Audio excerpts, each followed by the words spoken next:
Hello and welcome to the Adventure Archive. My name is Ryan, and I'll be your dungeon master tonight as we continue our adventures in the Dark Kingdoms.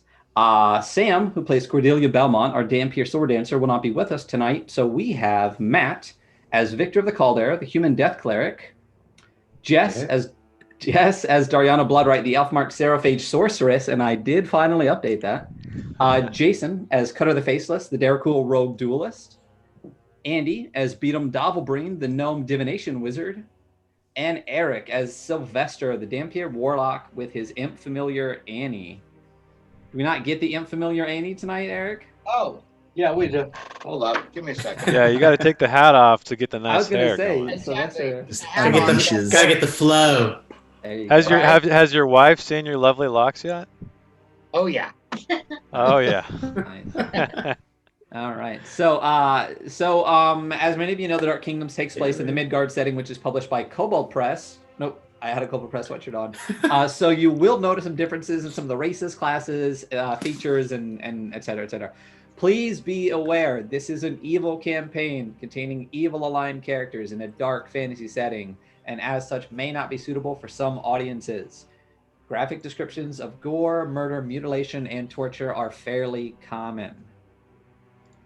So, we evil. That is very true. Look at all those new hype emotes that Sam, I think we have this in here, who is not with us tonight. She recently made our new D20 hype emote. She also made those Thrub Love emotes. And then Jason also did our Bless and Bane emotes that are updated, as well as the wonderful raid emote we have now that we need to use this evening at some point.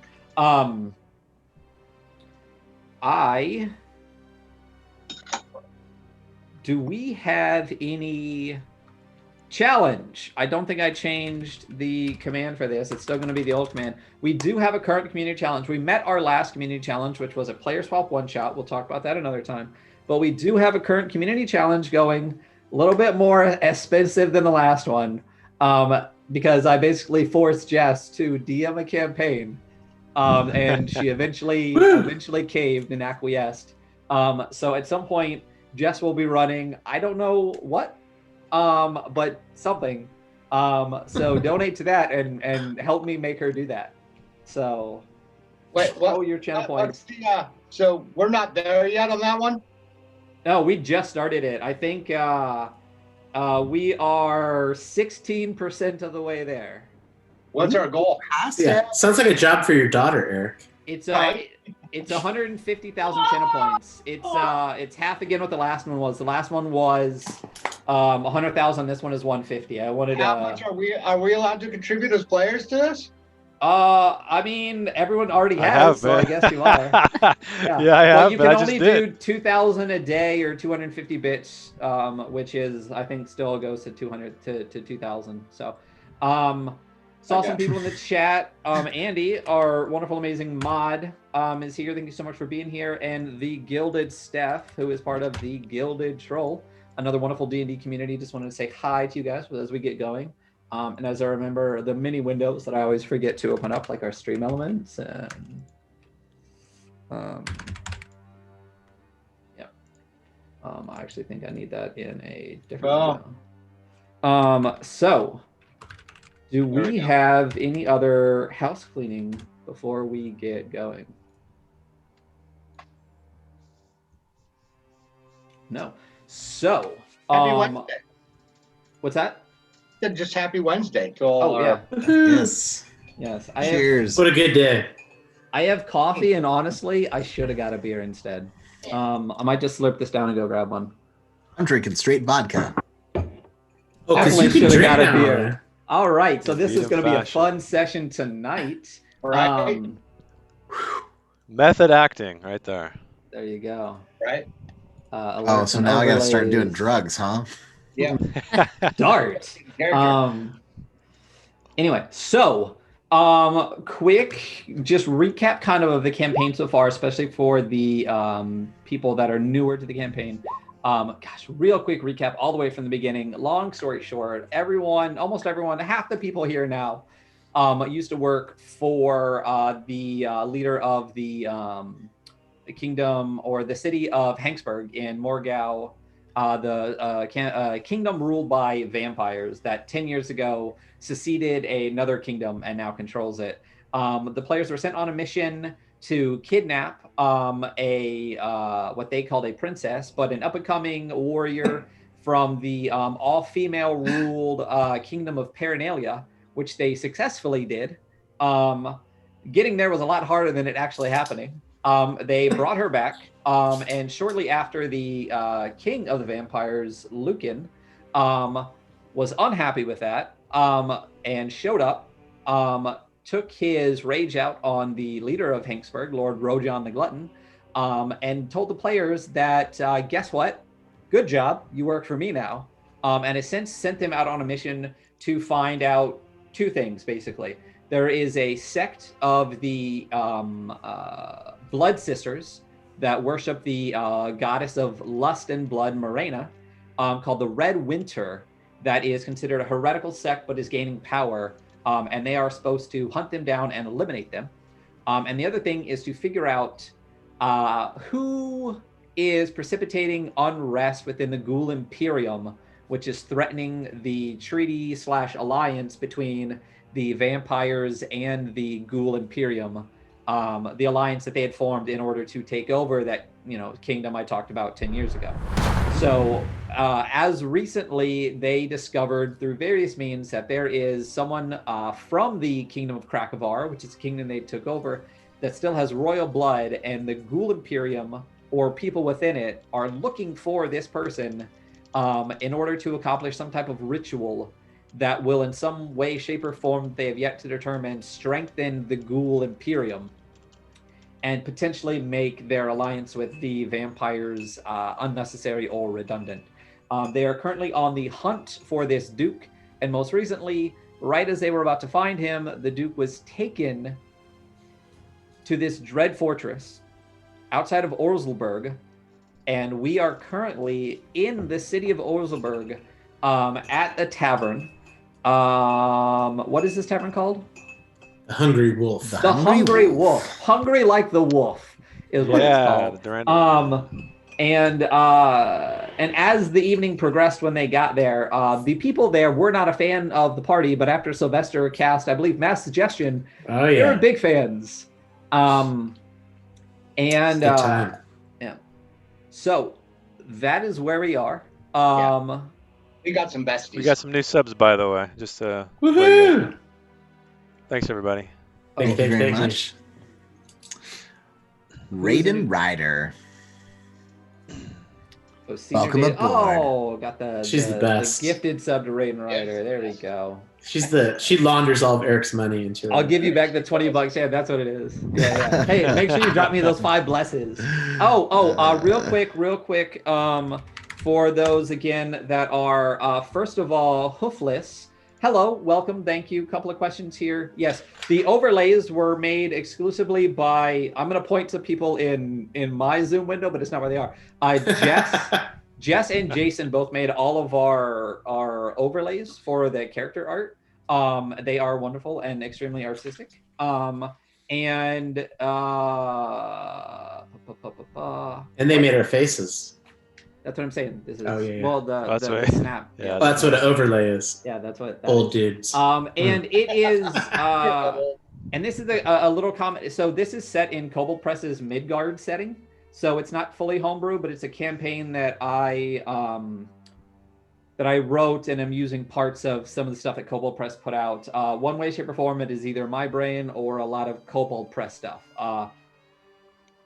Please sponsor us, Kobold Press. Notice me, senpai. And yes, the things are amazing. You will notice on the things that there are a number of dots on the characters. The red dot means a red card from the Fate and Fortune deck, which if they roll basically any non-combat roll and get a 1, they get a card that's not good for them.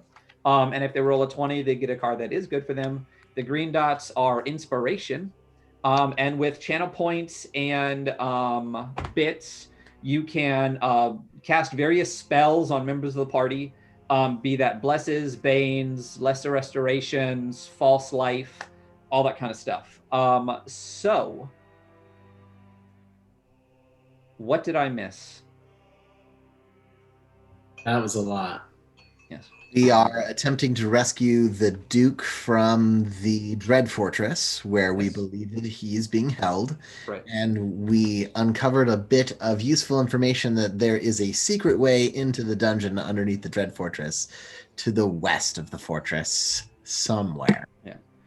And on our last episode, after a battle with ghoul forces, the characters the party had stumbled across two spear sisters named Kilora and Shihara, which they enemy of my enemied into a recent alliance. And also their party member Cordelia had someone from her past show up, had an encounter, and is currently dealing with said encounter. Yeah.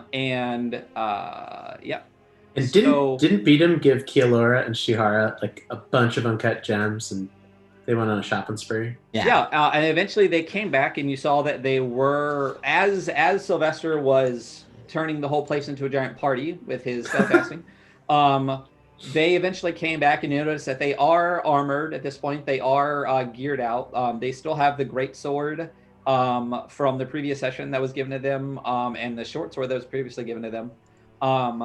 They don't have spears, as Spear Sister would suggest.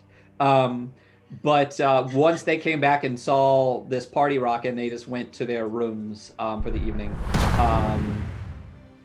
Hey, L2, thank you so much for the resub. Hey, Bumping up to that D8. So,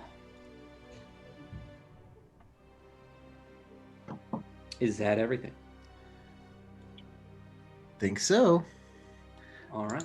So at the very end of our session, everyone had in one way, shape, or form gone to rest for the evening. I believe Beatum and Daryana, and therefore Brian, were in a room together, and Cutter, I think Cutter and the rest of the guys were all together. Cutter and Sylvester and Victor. And then the two Spear Sisters, Kilora and Shihara, were together as well. So, as we begin our session,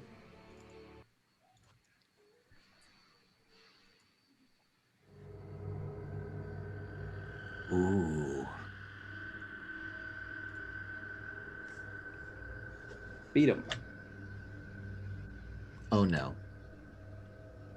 As you're laying in bed sleeping, something suddenly wakes you.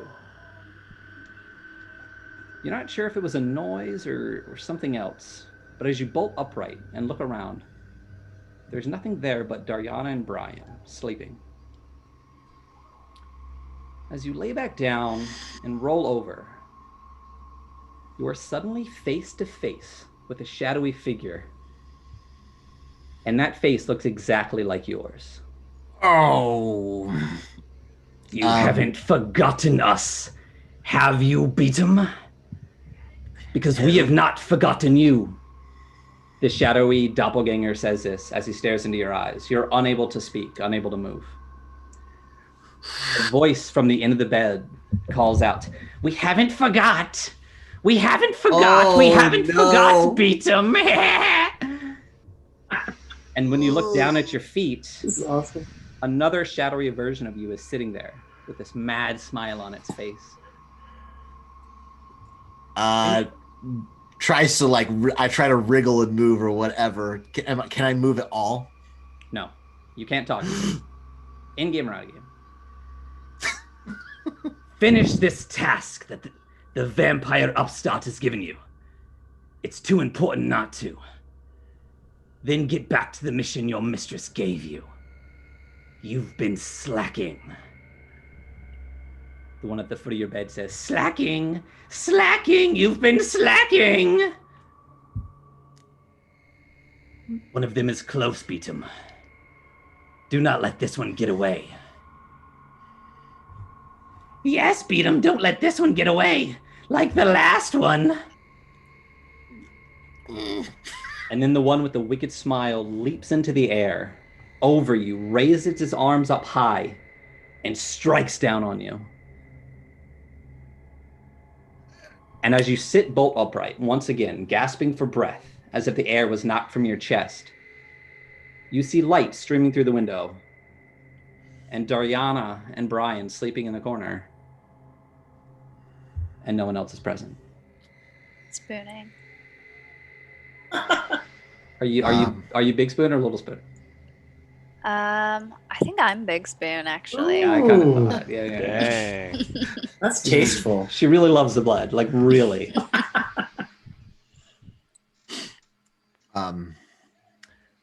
Beatum realizes it's been a while since he's smoked any Requiem and starts to like scratch his face, looks around, contemplates using some magic just to make sure he is alone with Dariana in the room, and contemplates his life and all of his unfortunate decisions. That's awesome. So as the night passes and the sun rises, what are the rest of you doing? What is the party doing?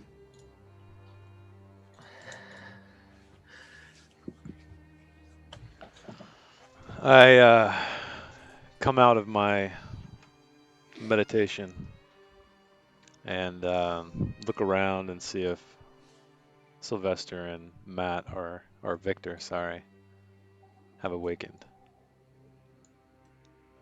This is halfway through the night. No, it's morning. No, it's Oh, morning. it is morning. I mean, if the sun's coming up, because Victor, it didn't get too crazy last night. Like, he definitely would be kind of stretching out a little bit. He's got to get back into his armor at some point. And likewise, I know today's a big day, so as soon as I hear either of them rustling, I think I would have just woke up.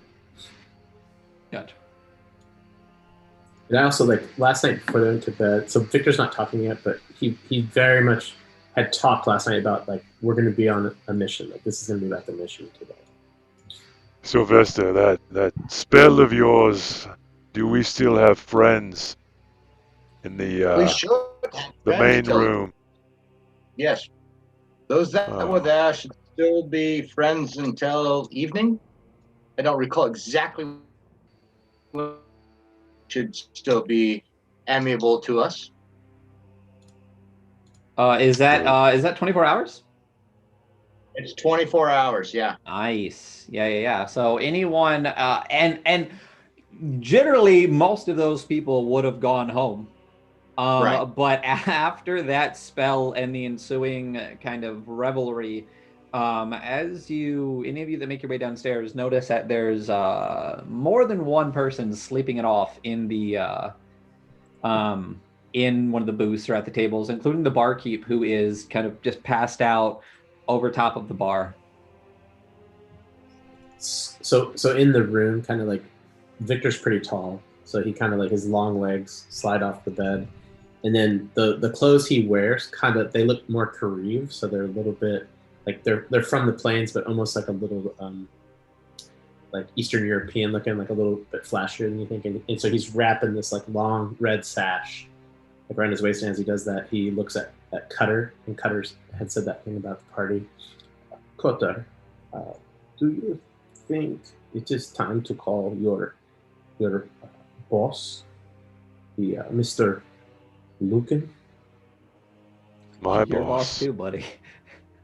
Isn't he all of our bosses? Well, I believe that he was sent to us by Chernobog, so yes, I suppose he is, but Chernobog is my only boss. What do you wish to ask of him? I do not know, but he made pretty clear that we should check in every so often, and that it's been a while, I think. Is this in the bedroom with us? Yeah, you'd hear it. I'm going to pipe up. Well, perhaps we'll wait till after today. If we can report him with good news. One more day won't hurt anything.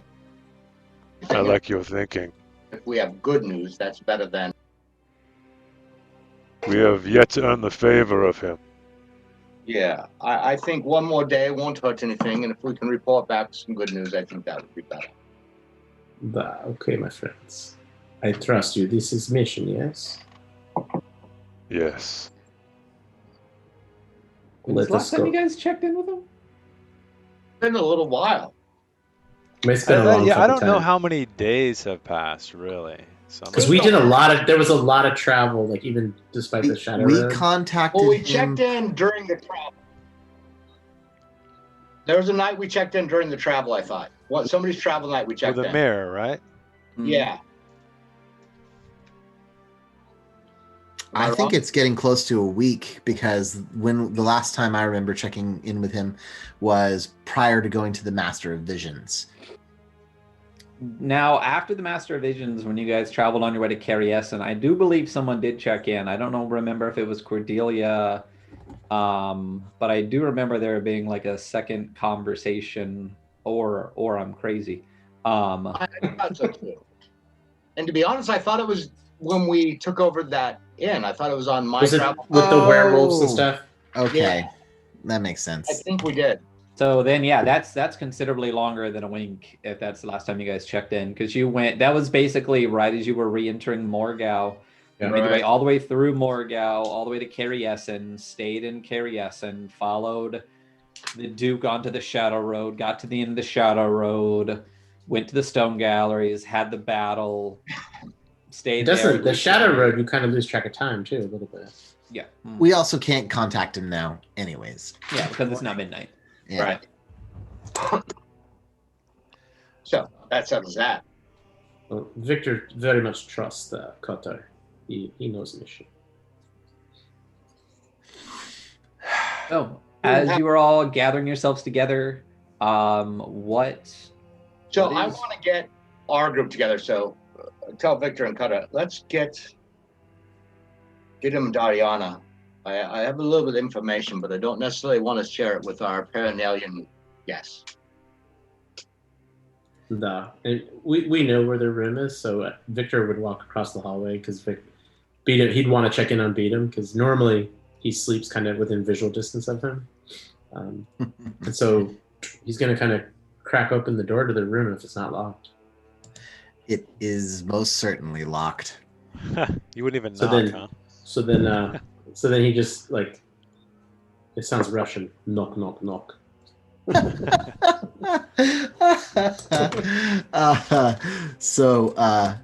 Beatum. Beatum gets up you and like unlatches the door and opens it. He also looks over at Dariana to see if she's rousing, and if she's not, says, "Dariana, knock knocks, wake up." Good morning, my little friend. How are you? You look like you're a little slack-faced. Yes. Beatum is just like ultra scowl, unhappy. But is this like usual or like even more than usual? This is even more than usual. Oh. Like grumpy cat on like Okay. ultra mode. Do not worry. We will find you what you need. Perhaps not today, but soon. Soon. We are on mission now. Yes. What do you want, Victor? Is it time to go? I do believe that Sylvester has some information he would like to pass with us. Can we come in and talk with you? The room, and can he see inside the room? Is it all blood like everywhere, braziers and stuff like that? Yeah, everywhere. Is it pretty nasty? Possibly like a little puddle, right? Perhaps you should come to our room, Peter. I mean, he like kind of sucks it back up. Yeah, I was going to say, Pretty contained. yeah, I feel like in my head canon, and I'm the DM, so I guess it's canon. A canon. Yeah, I'm the DM, so my head canon is what matters. I always pictured him less like moving liquid and more like Jello, kind of like nice. but like slightly melted. You know what I mean? When it starts to kind of. Eric is like challenge accepted. Kind of like congealed blood. I see Jello moving through it. Yeah. Everywhere it steps. Like, there's no way he goes through and then put Jello in your bed. What's that going to look like in the morning? Yeah. Yeah, it doesn't look great. Oh. I We've wonder. all Never mind. woken up That's a with terrible question. I'm not going to And ask that. I mean, I don't know what Derek will smell like, but I'm assuming Sylvester is like as good smelling as he is good looking. Oh yeah, I smell. He's got the. Because as we know, in fantasy settings, nobody stank. No, but I like. So beat them. You meet us in a minute. Sage is kind of what I got going on. Sure. Get yourself Yes. together and meet us Yes. across hall. Yes, yes, Victor. I'll be there in just a moment. And then Beatum just kind of like stands there staring at the room, like reliving the visit from last night. Doesn't even do anything. It's just like, oh, I'm ready to go. And then he leaves. I'll see you over there, Dariana. I think at this point, I've woken up and like smeared blood across my face and I'm ready to go. Just like washing your face in the morning. That's. I mean, exactly. Like it's not even like at a little table with like the little pitcher or something. It's literally just Brian. She's like turning around and it's just like does a whole thing with just like I have a nice coat on now. Maybe I use like the Jello reflection to like correct it a little. Definitely channels her Elizabeth Bathory. Very nice. But yeah, I'm right behind you. All right, and we go over to their room. The suite. The suite.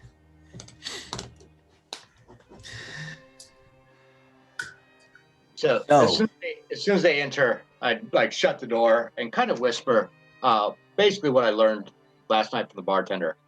I'll go through some quick basics, but so I got into a conversation with the barkeep last night, and he told me there's a secret entrance, apparently a long time ago when the Dread Tower first fell to our allies, that it was a mix of Dampier, vampire, and ghouls, but now it appears there's nothing but ghouls there. Everybody else is left or disappeared. Who knows? But the gentleman who previously ran it, the Krakovaran resident, escaped through a secret tunnel that leads to the west of the tunnel. Don't know exactly where, but there's a secret way in. Any reason to think this is a trap of any kind? I don't think so. They seem to be under my guile and receptive to my questions. So they loved you, Sylvester. That was incredible. I've never had that many friends in my life. Yes, you still don't. By the way, that will wear off later today. Ooh. And we know the location of this entrance. No, we know it's to the west of the tower. That's all I can. I know you do not like on you, Kata, and your perception of finding such things to help us out with that. I don't know if that's too big of an area. I have no idea. If we arrive sunset, we should know which side is west easily. Are we wanting to wait that long? I don't know. And I purposely don't want the Paranelians to know because I still don't trust them and how much we want to let them know. They have friends that are captive there, and I don't know. Perhaps we use them in a different way. Maybe they cause a distraction at the front of the tower, and we sneak around the back, or who knows? I don't know. Do you think? I do not know if they are willing, but perhaps we make them look like our prisoners. We have kidnapped before. We show up with them as offering to Dread Fort. Well, they love ropes around the necks. I like the ropes around the necks idea. However, I think first we should see if we can, maybe during the day,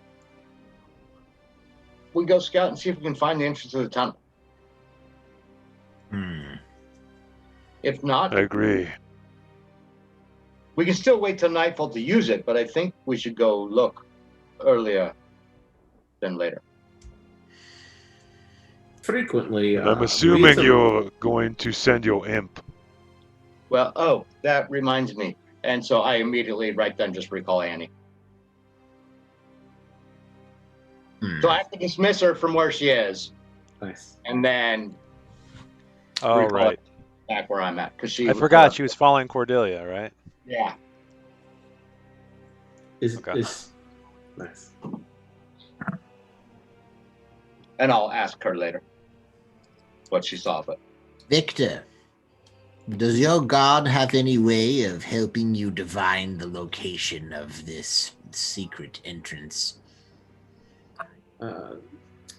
Chernobyl, he does not focus on small details, Peter. He is much more interested in destroying the weak, punishing those.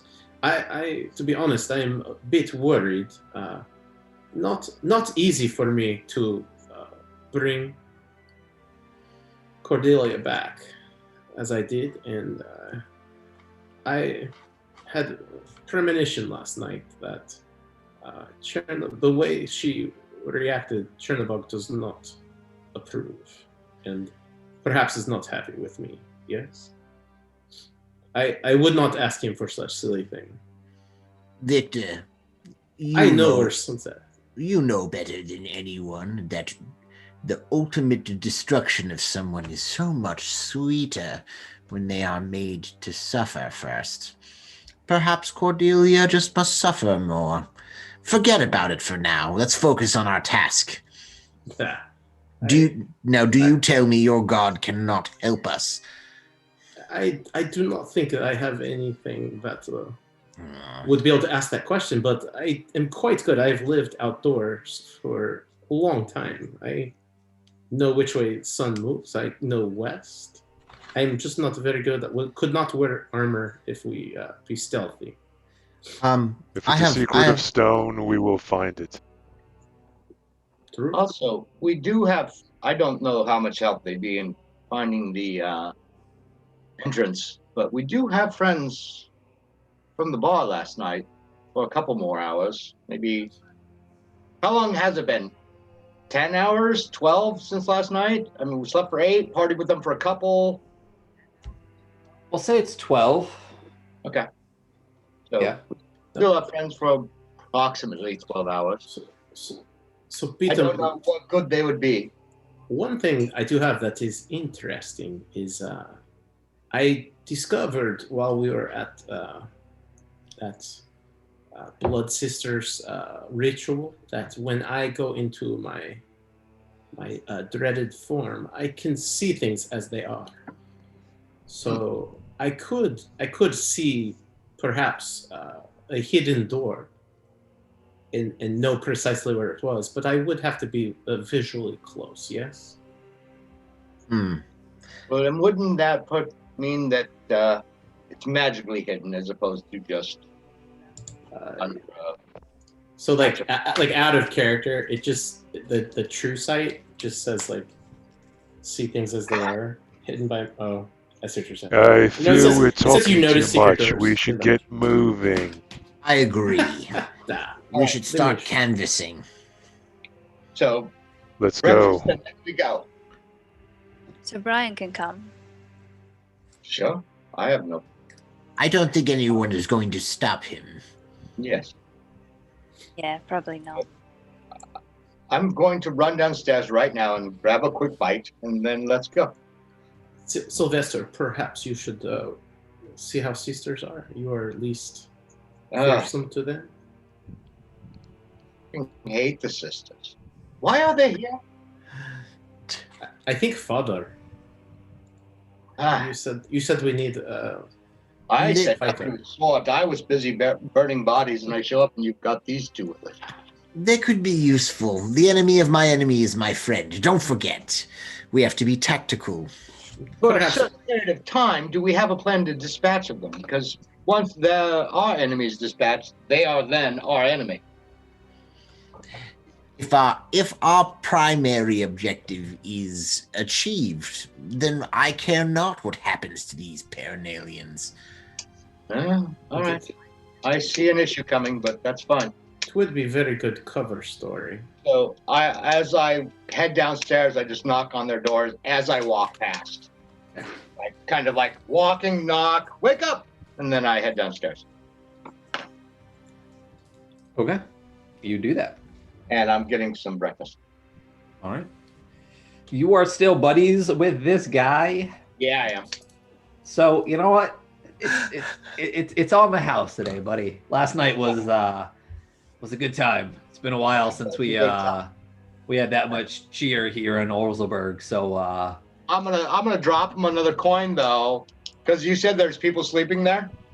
oh yeah, if there were 13 people last night, there's at least 6 people, including the barkeep, that Okay. slept it off here as opposed to going home. So I'm gonna drop another coin, and why don't we get everybody a little breakfast and a little hair of the dog?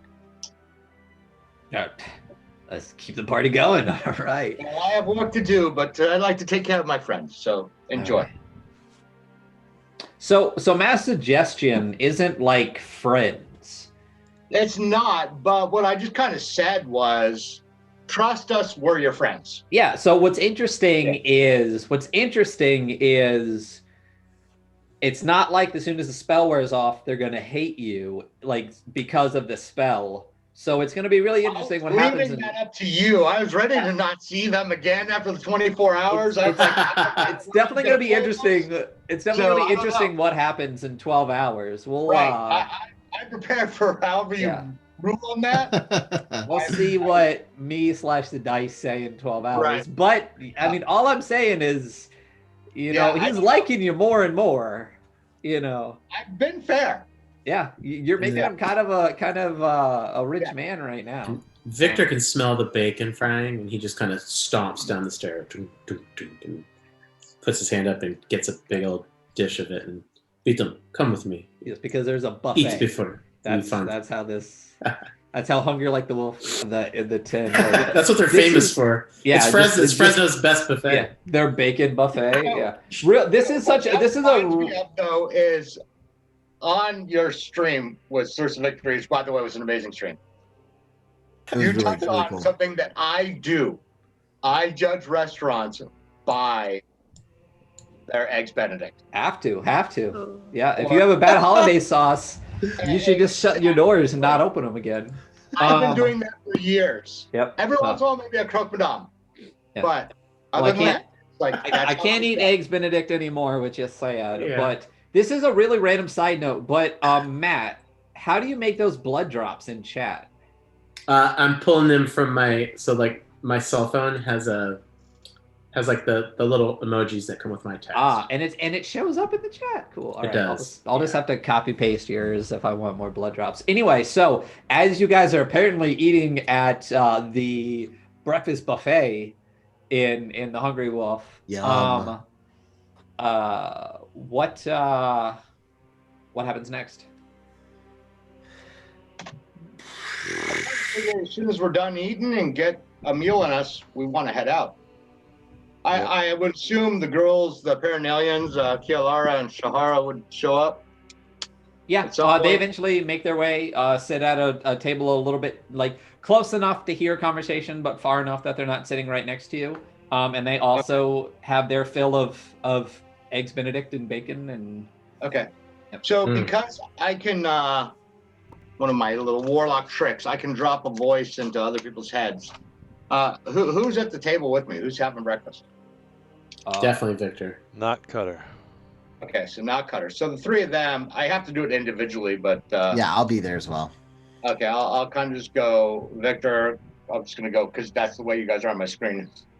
Victor, Beatum, Dariana is. Do we want to let the Paranelian girls know about the tunnel? We should, I think. Perhaps we can whet their appetite to work with us. Last night, Dariana and I peered into the depths of the Dread Fortress. We saw a guard standing in front of a barred cell and heard the voice of a woman protesting within. I believe it is one of their sisters. Did you only hear one woman, or did they have multiple allies there? I only heard one voice, but I could see other doors down the hallway. I assume there's quite a dungeon beneath the Dread Fortress. One more Paranelian I would not worry about. That would be okay. But if there were like 7 or 8, that could be an issue. 7 or 8 of our enemies' enemies unleashed in the bowels of their fortress could be quite beneficial as long Temporarily. But as okay, well, I'm going to follow your lead. I am going to trust you, Beaton. Against every bit of my whatever. rolled a 2 on the bowel roll, huh? Constipation. Roll So- bowels. So it depends What on other how number? it depends on how you think about it. Yeah, what I other guess number would so. you want? Of course you want number 2. Yeah, it has to be two. Yeah, it has to be a We number are 2. missing our sword. So Yes, as you recall, since I'm telling you this, you know that there are 2 other that at least in the group that was with these current Spear Sisters, they told you there were 2 that were taken the previous day because 2 was the number that the group that went back to the Dread Fortress Yeah. could handle at that time. Yeah. Then they So murdered out all of their group, 2 were taken, 2 were slain, and 2 were kept alive. Okay. Hmm. So that would be a total of 4. Got it. Let's As go. in, like, the group only had like 2 extra pack horses to throw bodies over or something like that. Right. They left the rest till they made their way back with the rest of the troops that you all summarily murdered. I have a little bit of a lore question. So Yes. the ghouls are hanging out in their Dread Fortress, right? Yes, And you have this town below the Dread Fortress. correct. Ghouls eat people. That is correct. So basically the people in the town are like the cattle for the fortress? Yes and no. I'm sure that some of them eat them, but this fortress has been taken over by one way, shape, or form by the Ghost Knights for 10 years. So ghouls generally have, flesh supply lines outside of just eating an entire town. Okay. The town, Cool. just like anything, the town and the fortress are kind of like they work together. You know what I mean? Like the people, farm the food do this, blah blah blah blah blah. So, and it's only recently that it's been mostly primarily ghouls. There are always like, Dampier and human ghost knights and stuff like there before, or not Dampier, I'm sorry, like vampire, like just a variety of the ghost knights. Not saying there aren't human conscripts now. It just seems that there's been a rebranding of this fortress recently with this new tabard and stuff like that. So I'm sure, if someone does something wrong in the town or they just feel like eating someone, I'm sure they eat them.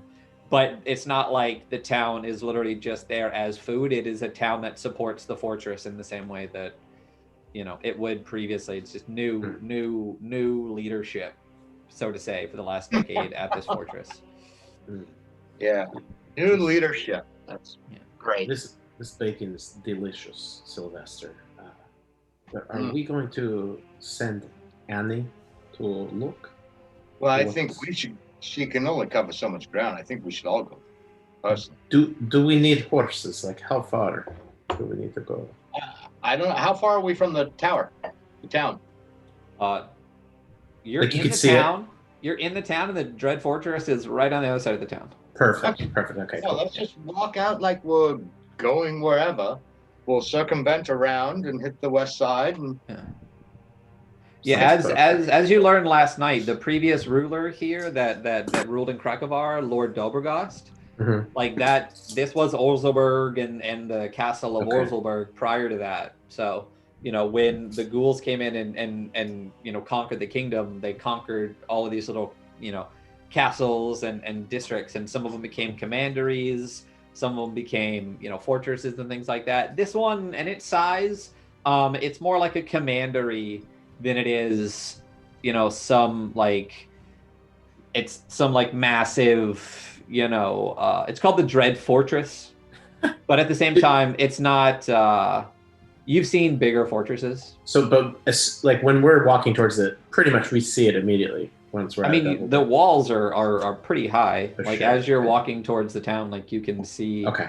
the walls of the Dread Fortress. I mean, the walls are gosh, let me get to. I had highlighted this. They're high. Okay. Yeah. And so Victor kind of pushes away from the table. I'm very much ready to go. Cutter, I believe. I was ready when we said we were ready about an hour ago. Beatum is going to excuse himself from the table and go sit down next to the Paranalians, and he tells them what we're going to do. Tells them about the secret entrance, tells them that he divined hearing the voice of one of their sisters in the dungeon below, and that we're going to canvass the area west of the Dread Fortress looking for the entrance.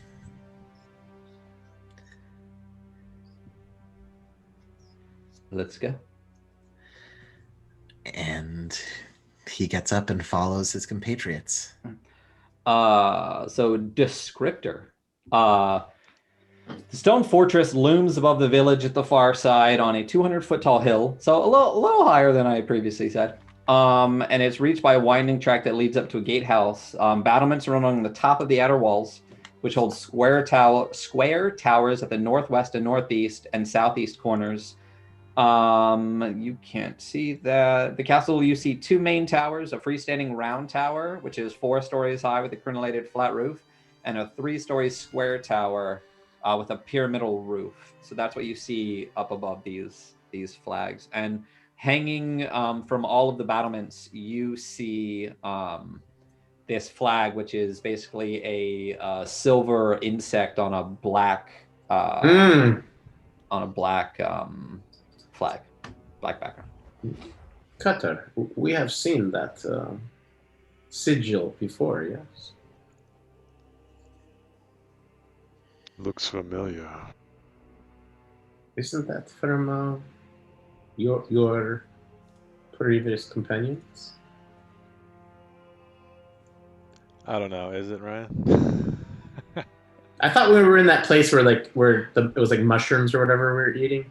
Like I was those bad hoping guys, I if thought Cutter had said it looked insect. familiar, you were going to elaborate because I fucking.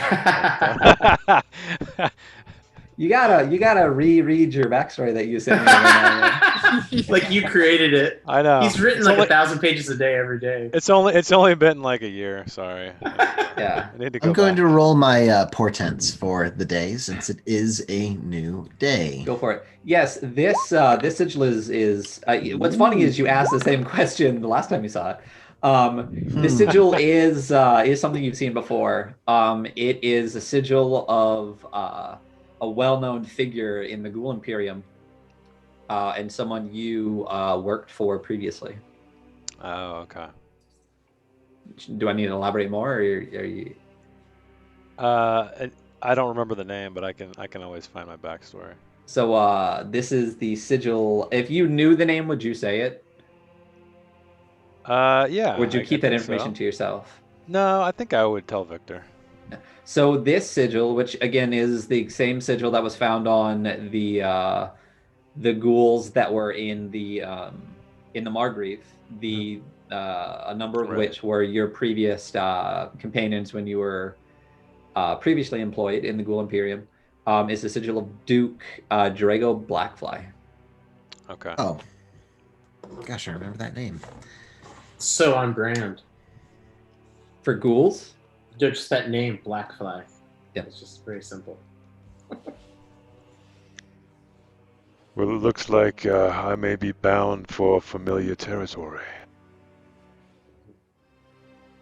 This Drago, would he react to you hostilely? In a matter of words, yes.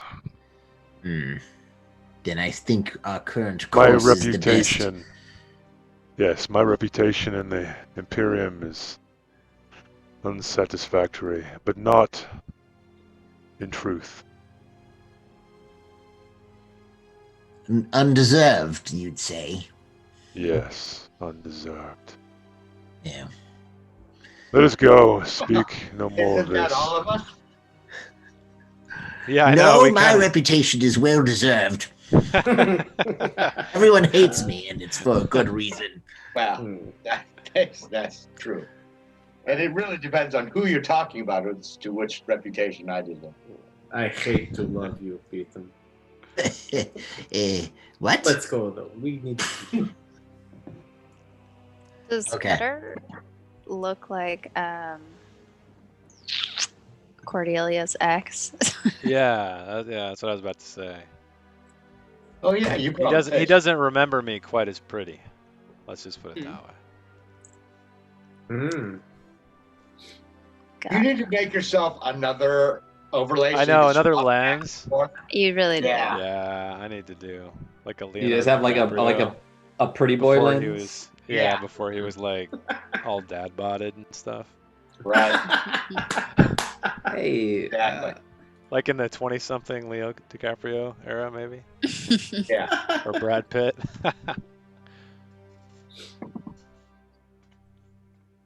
Okay. Pretty boy lens, yes. I like the Keep portrait. the teeth, of course. I love.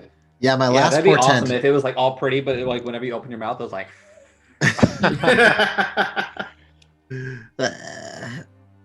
My last portents, which I didn't really get to use all that well, were a 19 and 20. Ooh. I know those are so great. But a 19 and a 6 ain't bad. Yeah, I mean, like as long as you're like either Split, yeah. like or split, like if you're both high, both really low, or split, that's great. But it's when you get like a 9 and a 10. Yeah. That's when you're like, well, Yeah. but 19 and 6 are great. Yeah, that's a failure and a really good success. So. Yeah, I'd rather have a 20 and a 1 than a 20 and a 20. Heck yeah. All right. So let's go. Yeah, let's go. So I think we should not walk straight. Yeah, West. we need to. Because they probably have people on the towers watching, so maybe go out, down, and wide, and come back to the west side. If only we had something that flew like a bird and could see as a bird. If only Perhaps we had we- that. If only. Perhaps we could get a better vantage or something. Are you talking about my familiar, Batty? Yes, that's exactly. No, Beatam, Yes. I wouldn't bring such memories back to you. Oh, I don't care about that little shit. I don't understand what's up with that. Oh, he died. All of my familiars die. No. I'm sorry. You should take that care. You can always call them back. Yes. Oh, your other familiars, Snaky and Ratty, and I had an owl and a hawk, and they all die. Owly and Hockey. You, Peter, you give same blessing to ponies as well. Don't not sell yourself short. Oh, yeah, pony. That's the only one I cared about. That wasn't a familiar, and yeah, he did. Should have kept your Gets, seat. like, really sad.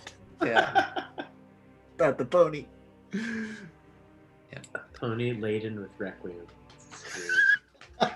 That's what it is. We're all saying like he's like all sad he lost a pony, but like in real life he had like a Saddlebag of requiem. Yeah, just strapped to it. Pony is code word. We all know that. Do we- now. I we have still to feel don't like I need to apologize for your familiars. No. Just the first one that Tongue Taker killed. Yeah. That was great. Ryan is on fire. All right. So yeah, I'll send Annie up above, but I still say we just walk kind of wide regardless. Nah.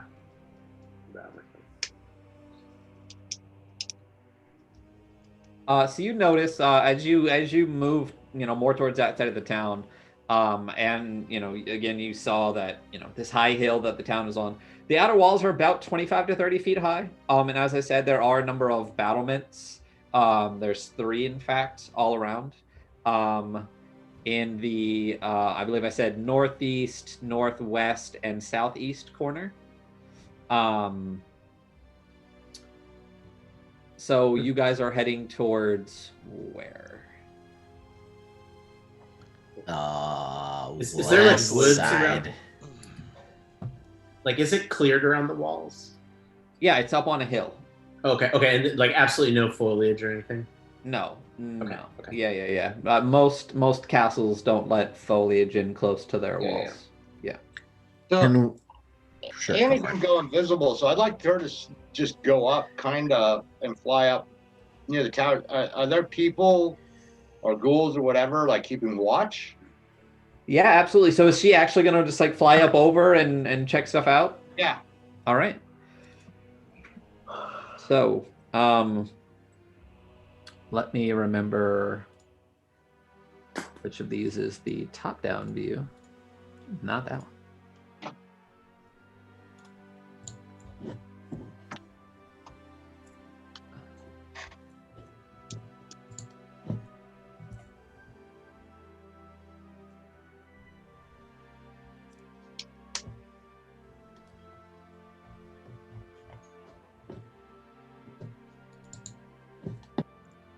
All right, I'm going to.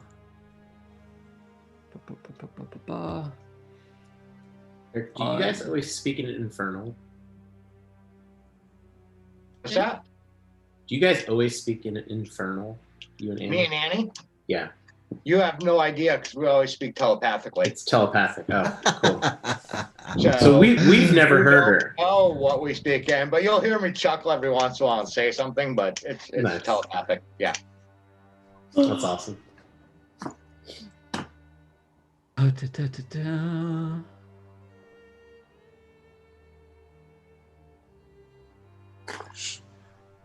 All right. Just going to, since you're flying over top, do some reveal action here.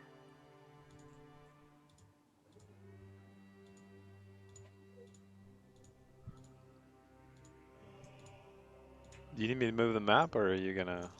Oh no, I'll I haven't even brought you guys to the map yet. I'm just like opening up various parts of it.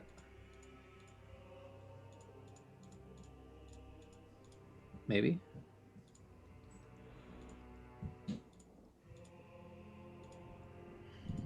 Maybe. So, Beaton, is today first full day you feel excellent, you would say? No. I would do better if I had some Requiem to smoke, of course. That, I don't feel tired, if that's what you mean. I very much want you to live through today. If you permit, would like to put Chernobog's blessing upon you again. Oh, yes. Yes, of course. You may bless me. Not like that.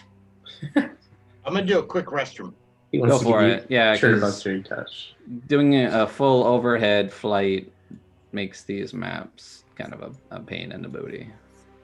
Do you want to take That's all. a quick little break then? And Why come right don't back? we go ahead, take a break, let Yeah. me unveil these maps in a different way, and we will be back to you shortly. Good call, everybody. So we will return in just a couple of minutes.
Hello and welcome back. Sorry that took a while. Maps. Roll20. Don't sponsor us. I stole that joke from Andy and the Gilded Troll folks. So don't laugh at me, laugh for them. Can we get a TGG in chat? Yeah, I laugh at everybody. Yeah. At you. At you. Sorry, that's Sylvester coming out. Sorry. Ooh. Oh, it's can we get a mot? Thanks. You know who we also need to shout out? Sursa? Jables. Oh, is he here now? Yes, he is. Hello. Oh. Can we get all those Jables emotes in the chats, please? I don't know how you ended up a VIP, not a mod, but I need a fucking Logitech camera. What is happening here? It does this all the time, and I don't understand. It just like resets my settings and jacks everything up. Drop all those Jables emotes in the chat if you have them, please. Jables is the hype man of the entire community. Wonderful, fantastic human being. One of my favorite people in the world. Yeah, look at all those. Look at all them emotes. Yeah, it was great. Jable saved me yesterday. I was stuck at work super late yesterday, and he was playing that Detroit Becoming Human. Yeah, and it like save. I had somebody out sick, so I had to go in and do a bunch of stuff, and then I stayed late because I'm just like, this is great. I just like ended up staying later than I had to. Wait, what happened? We expressed our love for you, Jables. The love happened. Love happened. Can we drop some Thrub loves in the chat, please? As yeah. Well for there we go. All the love. Wonderful, wonderful. Okay, so as we are getting and we back love into, you too, Jables. Yep. As we are getting back into the game, what recently happened is, in a surprisingly short period of time, comparative to other situations, the party made a decision and is scouting out the Dread Fortress. Sylvester, the Warlock, has sent his imp Andy up over the fortress to kind of get a look at it. So what you see, this will be, the reason it's a pain in the butt is because there's multiple layers of this, because it is multi-level. So I'll show you two maps. First, the very, very top, you will see well,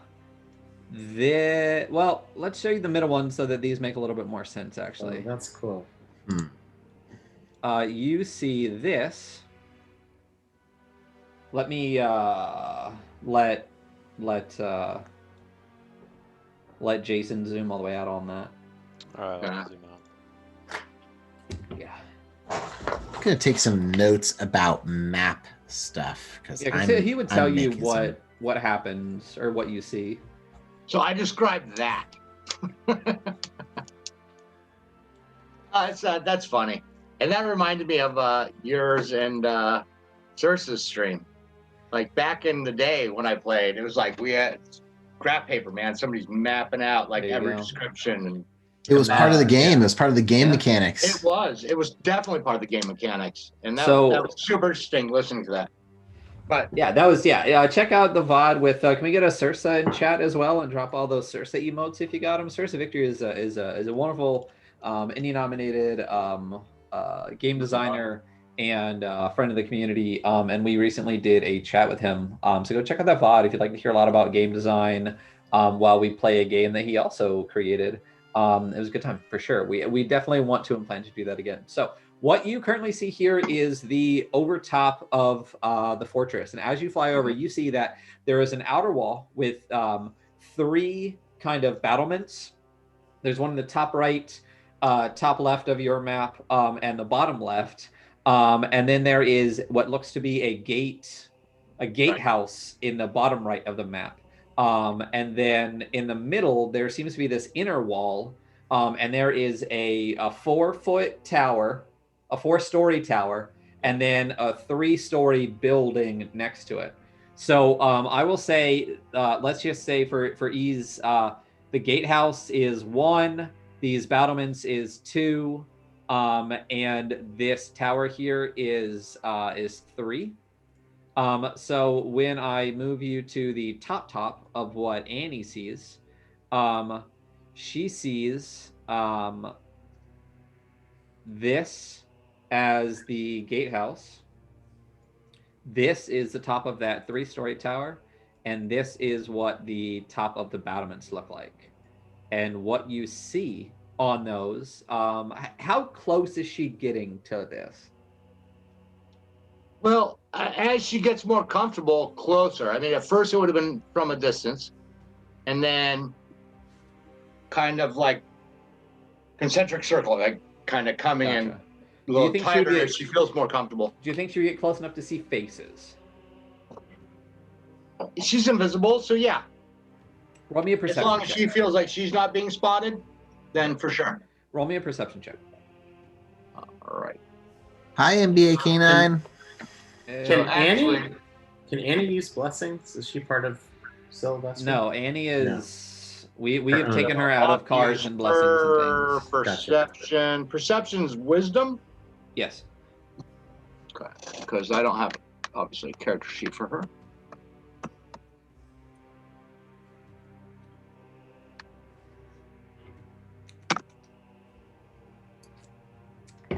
Oh, did I do that wrong? Oh, I'm not even in that window. Nothing roll. happened. Roll. /roll space 1d20 plus. D20.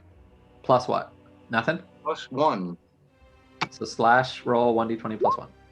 There you go. 12. Felt like that's what I did the first time. So as she flies close enough, as she gets more and more comfortable, despite her, with her invisibility, you see that these all seem to be humans on the wall. But they are all wearing that black tabard with a silver insect on it, a silver fly on it. On the top of the gatehouse, you see 3 guards. On the top of each battlement, you see 2 guards. Excuse me. And when you look at the top of each of these walls, you see that there are at least 2 guards patrolling between each of the 2 battlements, or each of the 3 battlements. And on this long wall between the gatehouse and the battlements, you see an additional 3 guards. From the top, as you're looking down, you also see at the edge of this building, there seems to be an entrance into it. There are 2 more. We'll call them conscripts because that's easy there. And there are 2 more here. There seems to be a door, once she gets close enough to see in the inner wall, right there. And you also see 2 creatures tied to a tree over here. Oh, interesting. 2 creatures. 2 creatures. I'm gonna have her going a little bit closer on that. Okay. As she gets closer, you see these 2 large, too big. I don't want to use the word large because that implies the context of a large creature. These 2 big 4-legged creatures, that I believe I have a picture of.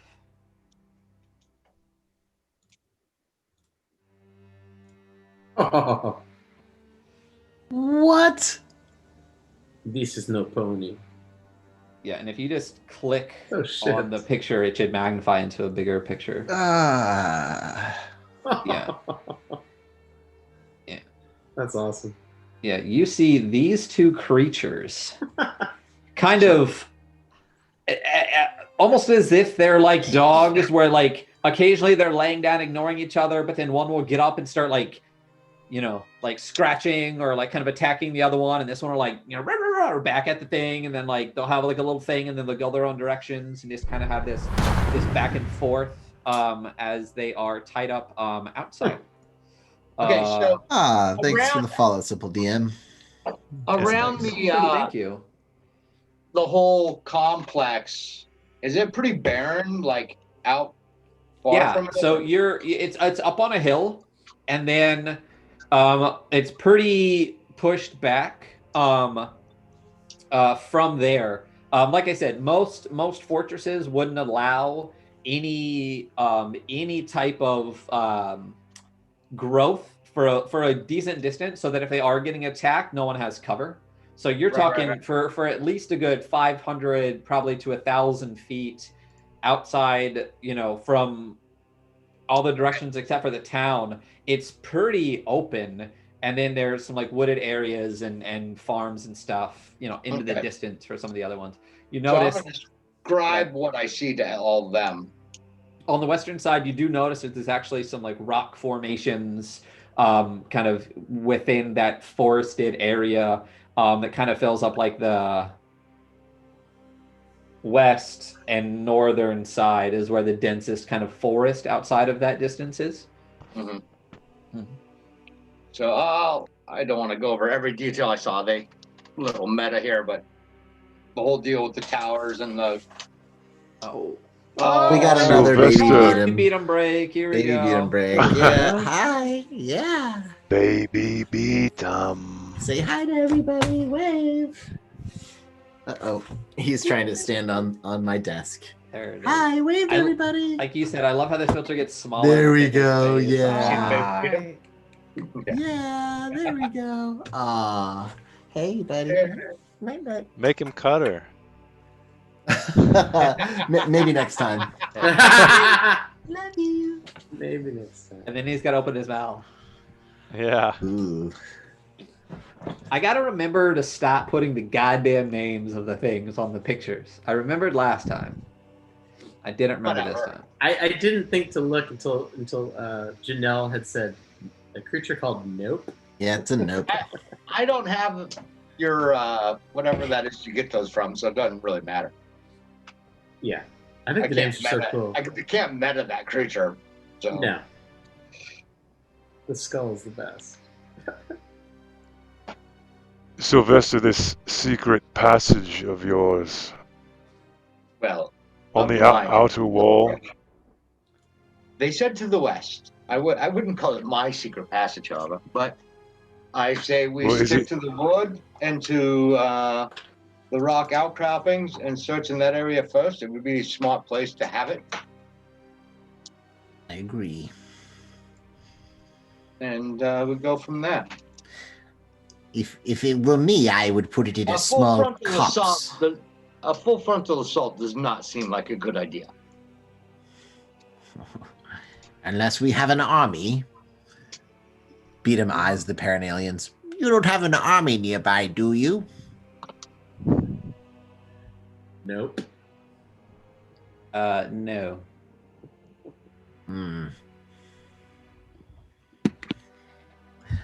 Maybe we can go inspire the dwarves to sack the keep.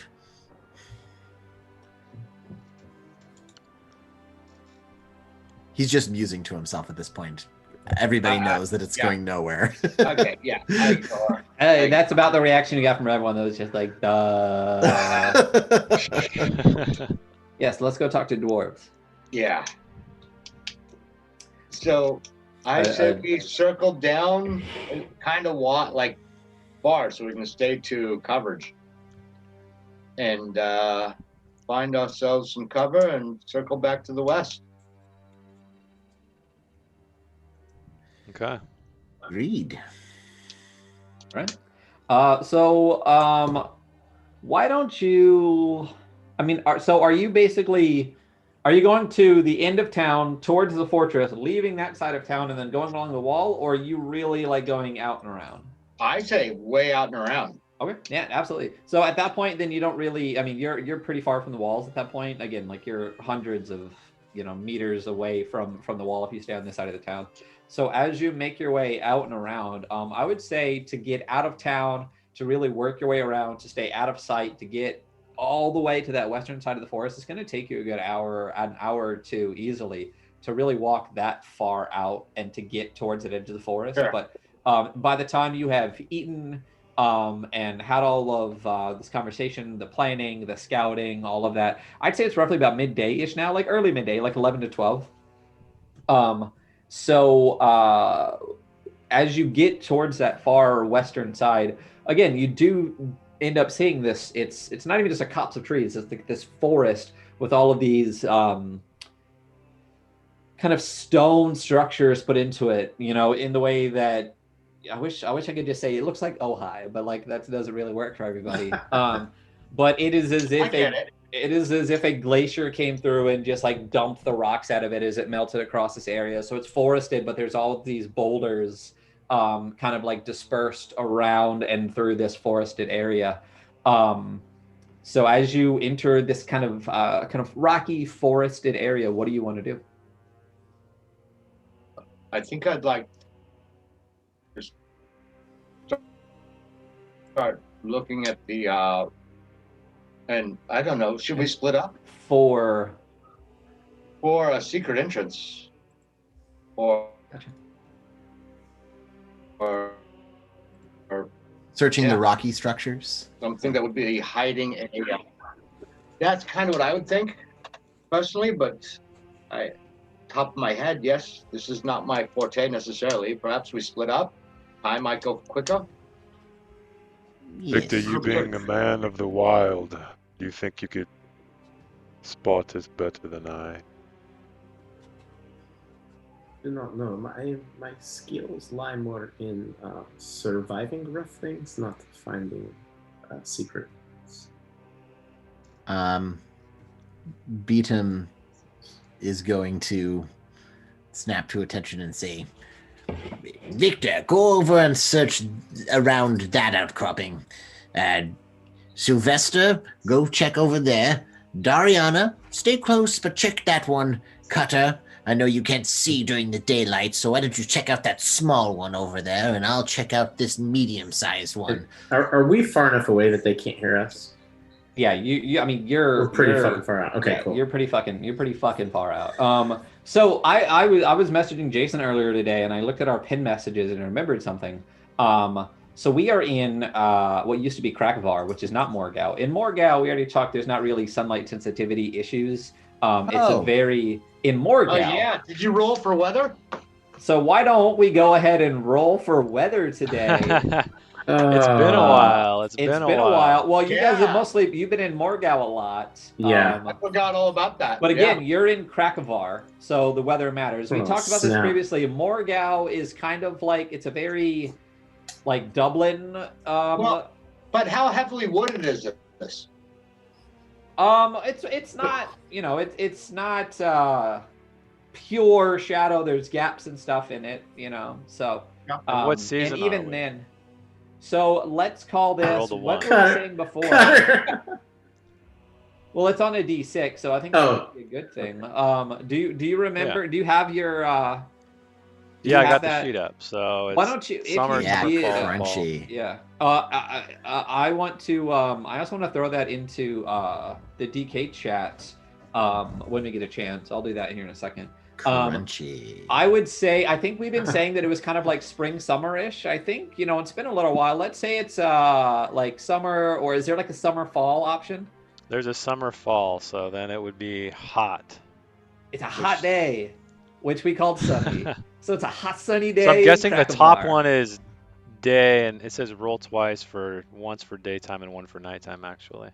Yeah, but I don't really care about nighttime. Okay. Unless it says like tsunami, it doesn't really. This is just to see how poor your vision and stuff is. So you're not having a good day. It is hot. It is nice and sunny. And it's beautiful. It's The beautiful face. in the Fallen Kingdom of the Mermaid. Oh, man. And I'm gonna open Discord and see if it crashes all of my stuff. No. So if everyone is the plan that everyone is going to split up? Uh-oh. Yeah. Yes. Sure. I mean, yes, Yeah. it is. but within like 100 yards of each other. Yeah, you know? just a Well, no, little. I was just based on what Beatum just said. Like, you go there, you go there, you go there, you go there. Yeah. Like kind of like I'm gonna try to find the most shadowy one. okay. we need to get you an umbrella. If everybody is going to split up, then I would like everybody to make a survival check for me. Oh, nice. And we will do this as a group check. So I'm gonna take a bad at math average. So what are we rolling? Survival. Yeah. Okay, that was weird. Can Oh. I'll add one of my blesses since is this something we can bless here, Ryan? If it's a D20 roll, you can Yeah. bless Okay, it. I'm gonna bless mine. Whatever. I bane everybody. No. Yeah.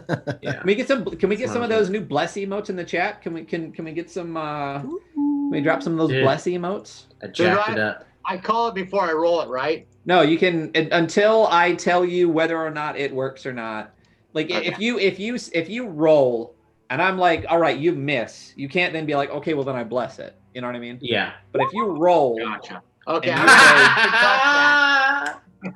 And Sylvester, don't bless it, bro. Oh man. Uh-oh. Yeah, I don't want to Fail bless your that. way into fun. No, I'm not blessing it. Oh Dude. shit! It So- is on. so who did You use step a on a bless? twig and the entire forest Victor. falls Victor down. did. Victor used a bless. Hopefully he'll balance out Sylvester a little bit. Wow, that is Oh, so shit, weird. Just bring our average up, huh? That's kick ass. All right. Yeah, I'll bless it to bring our average up. So what do I roll? A D4? Yep. Eric, you love failing though. You're like our Yeah, I know. person. It's just to bring our average up. I still failed. Woo! Getting some of you guys back into single digits. This is kind of bizarre, but my die in the digital thing says I rolled a 14, and then in the text it says I rolled a 12. So that's kind of bizarre. You have a negative? How bizarre! How bizarre! No, Where it's does it just say a flat. 14? I just see 12.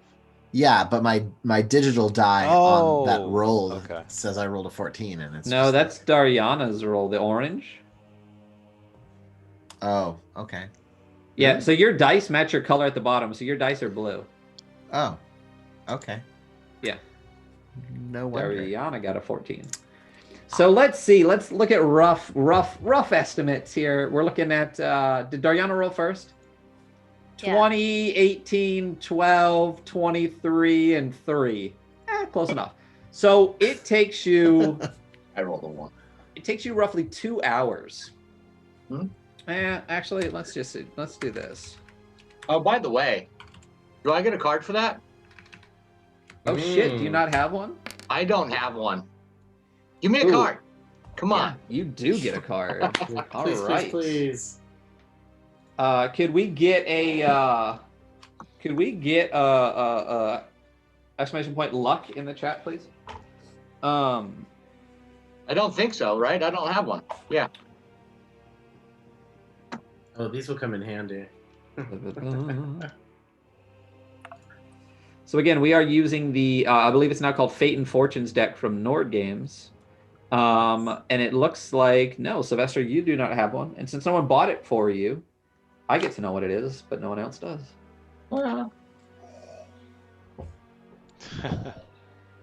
That's a fun must one. be a good one. That's All a right. fun one. Awesome.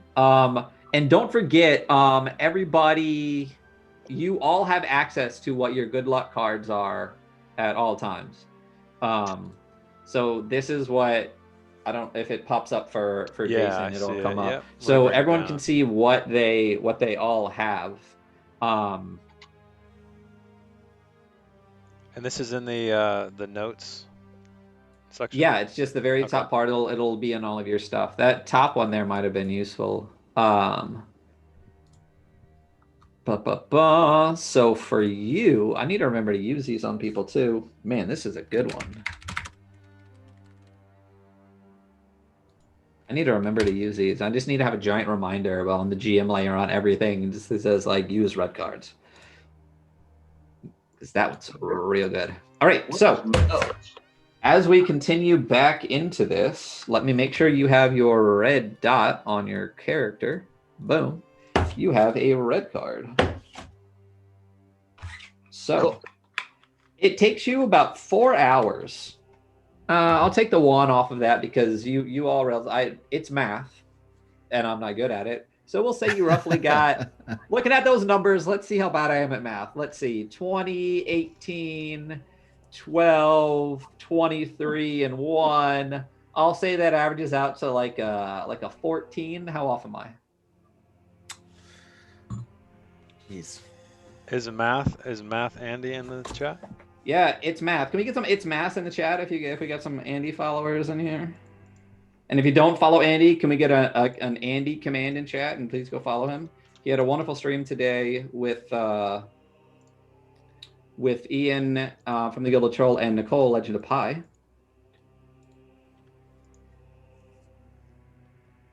I remember that.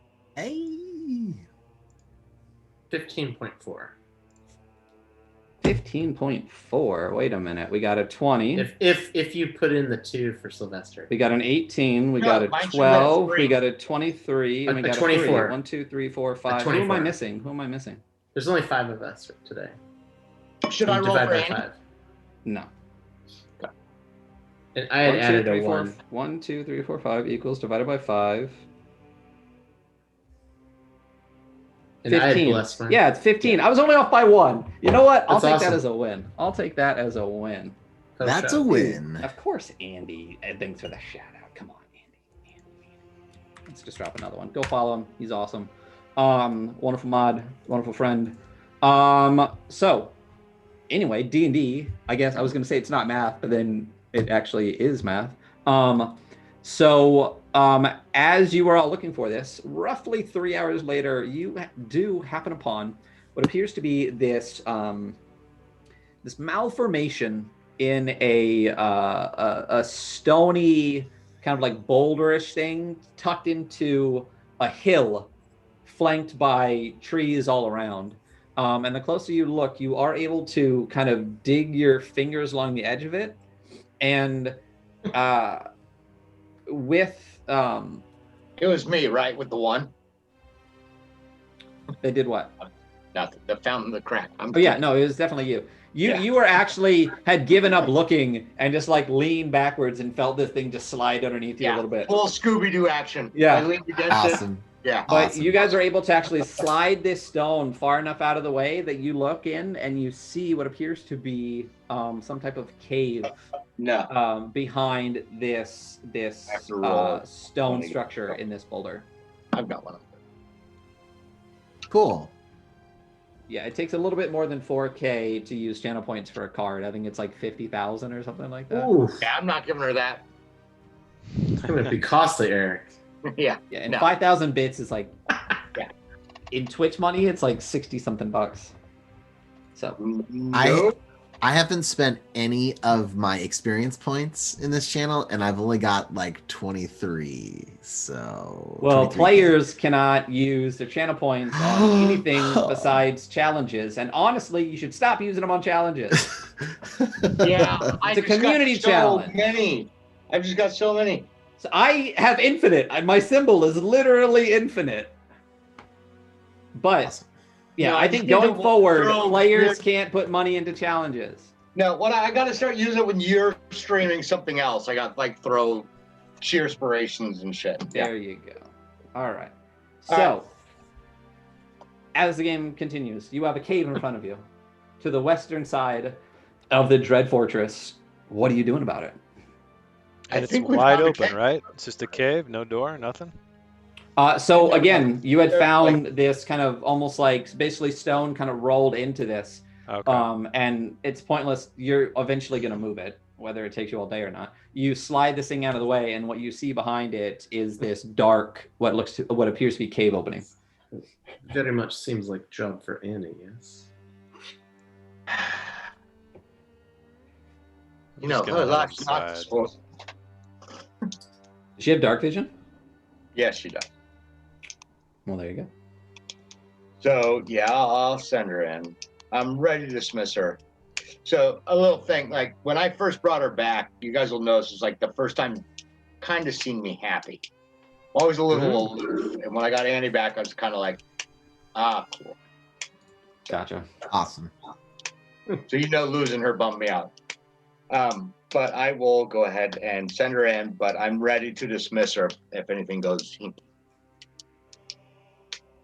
Gotcha. And you can like telepathically see through her eyes as you're Yes. doing this, right? Just let your familiar die. Just let your familiar die. Impy, That's what right? that's what beat him does. Yes, Peter. There's lots of things you do.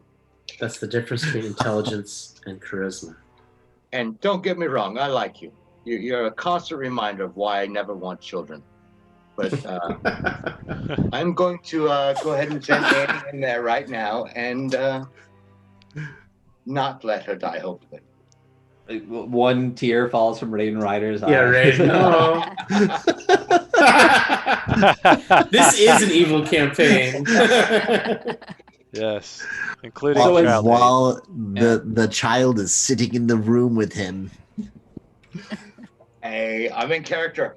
There you go. So as Annie enters this this cave-like structure, it appears to be this kind of dark, dank passageway with a very low ceiling, roughly under 6 feet at the highest point in the ceiling. At the highest point in the ceiling, and as she moves into this kind of cave opening, it continues backwards.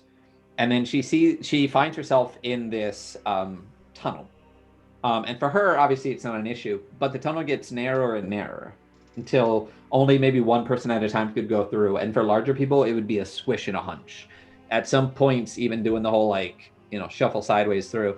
And you also notice, she notices, which means you notice, every 15 feet or so, there are wooden supports. But at this point, it appears that this tunnel, like all tunnels, needs to be maintained, and this one has not been very well maintained. And you can actually see tree roots kind of like coming in certain areas, making it even more narrow. And how far into this tunnel would you like her to go? So as she's going, I'm kind of like warged out or whatever. I'm describing kind of what she sees. And how far has she gotten? Like 100 yards or 100 feet or? Let's say 100 feet. Yeah. Okay. One other thing you notice is along the walls in some places, you see these metal rings just kind of like laying on the ground attached by a rope, and in other places you see them actually attached to the wall. And it appears that at some point this whole edge of this had a rope with metal rings that would have made it easier to kind of pull yourself forward, because as she gets towards the end of the 100 feet, she notices it starts to go up. Okay. But in some places, it looks like the rope is decayed enough that some of those have fallen off. So there's some stretches where that's still attached, and some stretches where. So I'll describe that to everybody. It looks like it hasn't been used in a long time. Things are falling apart. But I say we follow. Awesome. Thank you for the follow, SK. All right, I'm gonna head in. All right. So, give me your marching order. And let's first. actually, I'm gonna go ahead and grab the tokens and kind of move them towards this western side. And I assume the Paranalians are with you, or had you left them back in town? I believe they came with We us. brought them, yeah. Yeah. Okay. And Brian. So obviously Annie's way ahead. Cutter, I believe because myself and Spear sisters will not see as well in dark, but light would not be a good idea yet. Perhaps we take up back initially.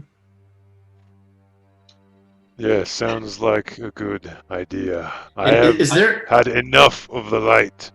And did they buy armor that's going to kind of have the same thing as me, like a little bit of a disadvantage on stealth? I don't know what armor they have. Let's see. Let us see. Oh, and beat him. Just Ryan. Right before we broke, I had put a death ward on beat him. No, yeah, I got you. Okay, cool. And if I have to turn around and crawl, and they slow me up. That's all I'm saying. They have ring mail. Oh no. Is that super clanky too? I mean, it ain't unclanky. Okay. It ain't unclanky. Unclanky. And too bad. Nobody has passed without threats. I can imagine. I don't even know. Maybe that's what they should have had if they weren't naked previously. I can imagine that ring mail. What does it cost? I'm not even. Let's just say they don't have that. What is the AC of ring mail? I I don't know why I Is that- asked you and then search it at the same time. Does that fall under chainmail or like because ringmail isn't kind of necessarily one of the standard? This armor is leather armor with heavy rings sewn into it. The ring Oh, helps reinforce the that is- armor. It says 14, and it is And disadvantage that on I stealth. don't think that's Oh. a disadvantage. It is. It is. It Yeah, is? yeah. It's Okay. heavy armor. Yeah, yeah. Ringmail is inferior to chainmail, and it's usually worn by those who can't afford better armor. So it's basically like it's the shittiest heavy armor. So let's Give him studded leather. let's It got give him ripped studded off. leather. Perfect. And does that affect the does. stat block at all here? Let's see. It doesn't hurt stealth. Yeah, it doesn't hurt their stealth. Mm-hmm.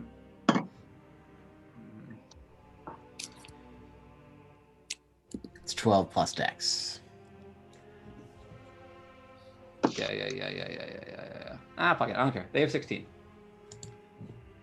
So, are you guys all visible, or is there areas that that I didn't get on the edge of the map here? There's areas I didn't get on the edge of the map. All right. So that's cool. as you guys are, oh yeah. I wonder if when you do the window capture, do you do the whole window and narrow it down, or do you just like narrow in around the map area? I have everything full screen. Yeah, I narrowed down within the map. Yeah.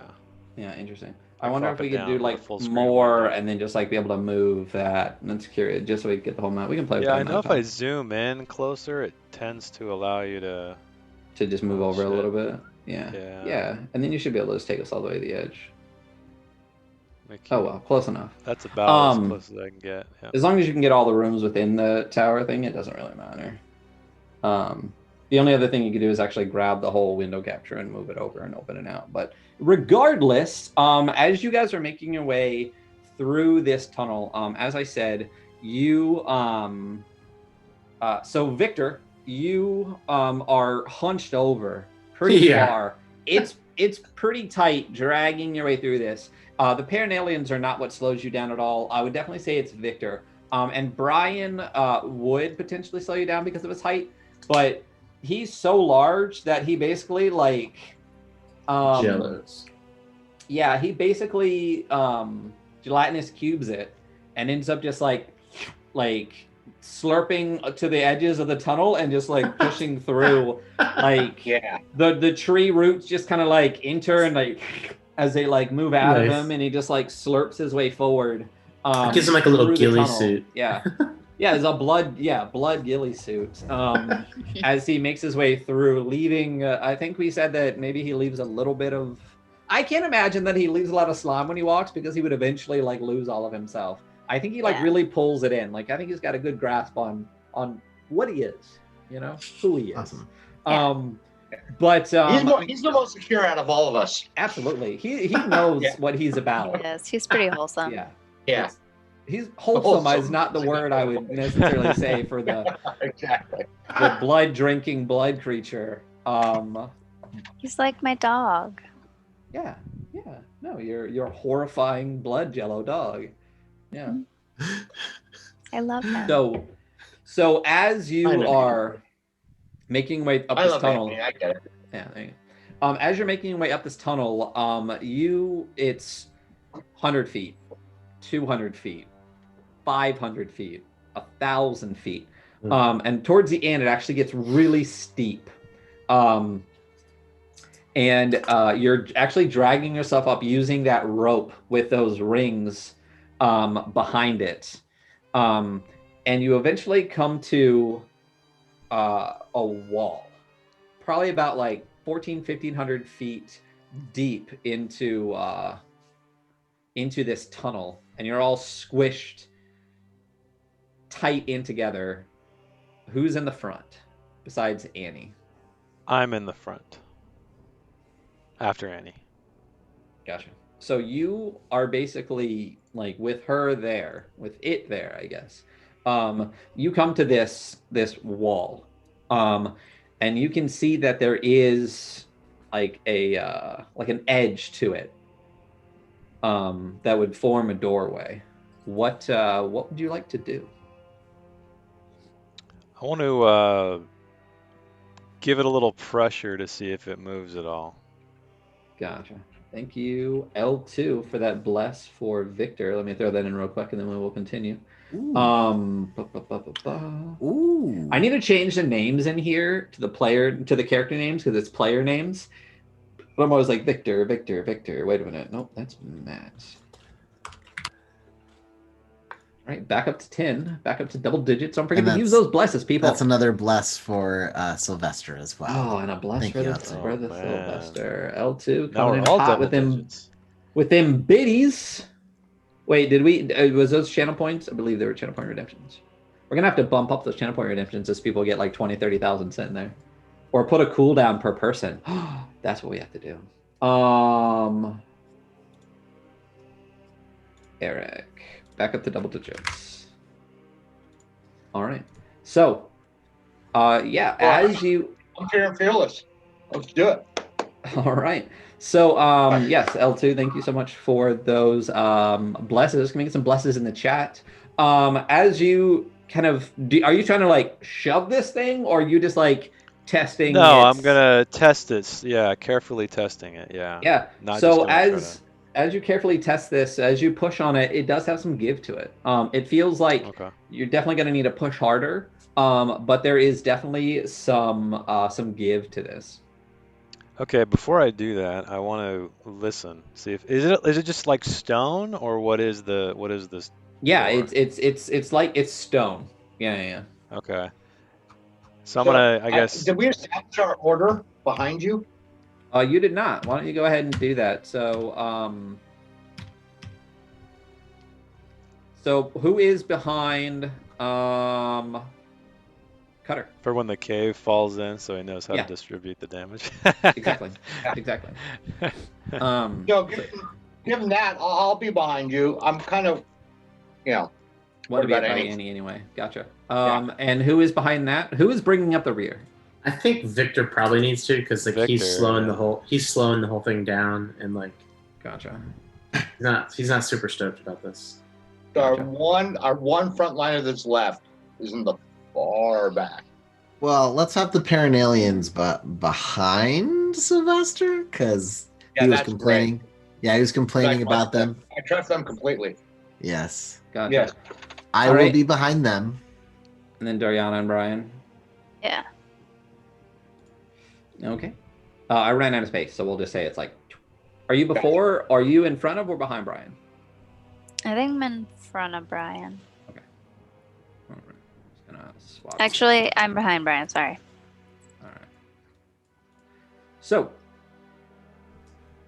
as the roof begins to tremble, so as you push on this door, so as you're pressing on this, you listen at the door. Roll me a perception check. Yeah, I want to listen.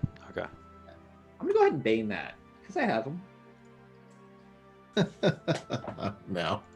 And I can't bless a bane, right? Can't cancel them out. You can bless a bane, absolutely. Yeah, that's what we established. There's no argument. Do it. Yeah, I can declare my banes pretty much anytime. I'm gonna use it against you, but if you want to try to cancel my bane, all right. So 20. I got 21 total so far. 21 total. Well, I have to see if my bane at least defeats your bless. And maybe it should just be like a net, It is. Like if you guys decide to do a bless and I want to do a bane, like technically, like if you get a 1 and I get a 4, you're still down by 3. So there's because there was like a session or two where we were literally like, I think it was in Myths where it was like whoever says it first gets it or whatever. So we were like, that's no fun. All right, I'm gonna swing my hammer and bless. So he basically gets a 20 there because you can triple stamp a double stamp. No, you can't triple stamp a double stamp. Yeah, in this game you can. You can. So you basically get a 20. So Jason, you did use one of your blesses in? I did, yes. Right, out of double digits. Let's use these things, people. Oh, you know what? If that's as close as we are to being on screen, then let me just pump us forward a little bit and we can see everybody on screen. The stack of tokens that we're moving into this castle right now is it just gives me joy as you infiltrate this building with 1, 2, 3, 4. And it didn't 5, take us 6, 3 7, sessions. 8.5 creatures. So as you open the door, as you open this kind of hole in the wall, as you press, it does begin to open. Well, prior to that, when you listened, you didn't hear anything. So I assumed you Okay. would start to press it Yes. open. Yep. So it sticks a little bit. Would you like to just shove this thing open and see what happens, or would you like to try to just inch it little bit by little bit and try to get past that point before it opens? Yeah, I'm gonna try to be careful and quiet. I'm not gonna try Okay, to so shove why it don't you open. just Yeah. roll me just a straight dexterity check Okay. to kind of like feel as it's giving, so you're not just punching it. 20, yeah. So you are able to just give it nudges and nudges, and eventually, with just the right amount of force, you're able to just get it past that little thing, and the door and this whatever this thing is pops open a little bit, and you realize that it's Okay. free now, on the left side for you to be able to open it however you would like. Okay. Can I see anything yet? Is it opened enough to where I see any light or no light or? So it's just basically popped open at this point. You can open it as much as you Okay. want. All right, then I'm But gonna at open the it. Go ahead. no, the one thing you notice is that there is no light coming in from the other side. Okay. Oh. Then I'm gonna open it enough to where I can see inside, just like a crack, and then check it out. Okay, so if you Before open it just a opening it all crack, the you way. can basically, let's do a polyagonal reveal, and I'll show you just a crack's worth of stuff. That's Quote that, creepy. somebody. Just a Polyagonal crack's cracks worth. worth of Cracks stuff. worth of stuff. Um, Ah, okay. Only these move it things- over. what layer are these things on? Let me zoom out now since you moved everybody.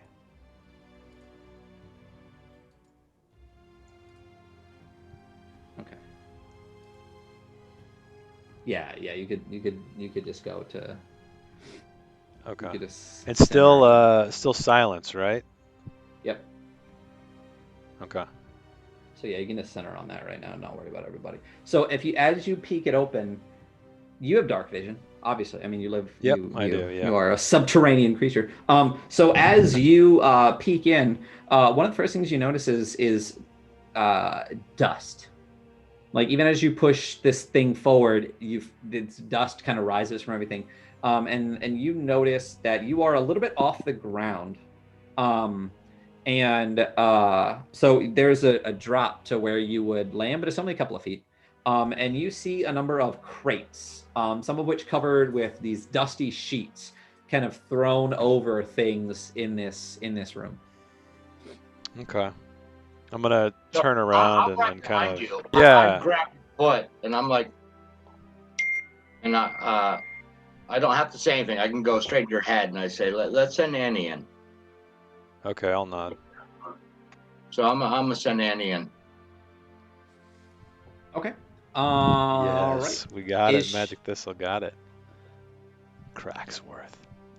The whole crack's worth.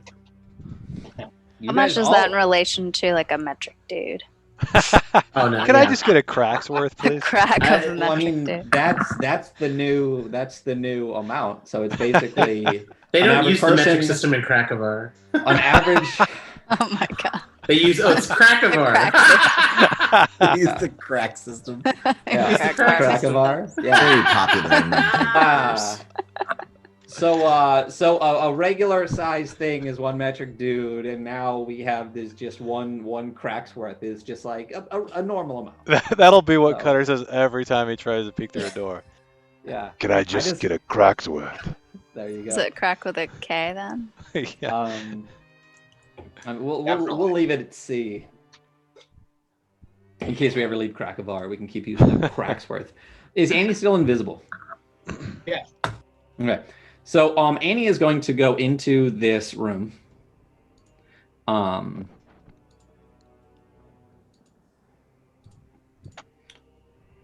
Lots So of she- clicky clicks. I'm doing the polyagonal reveal, so it you have to click to open up a set. That's cool.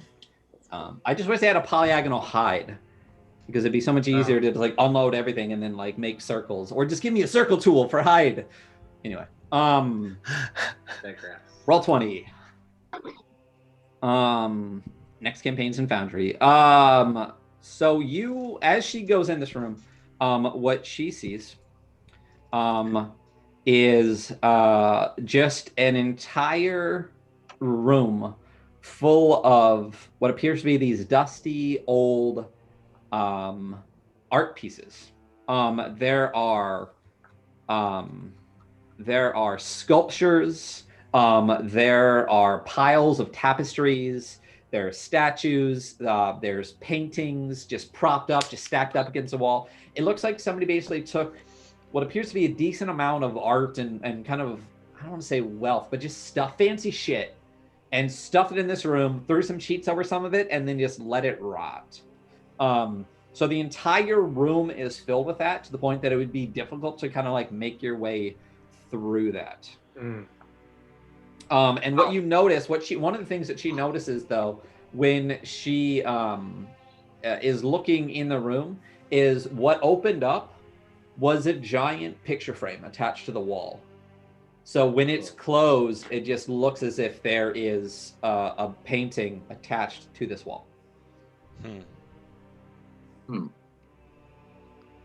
Is there enough And that- walking space though, down like floor space to walk, or is it just crammed? It's crammed.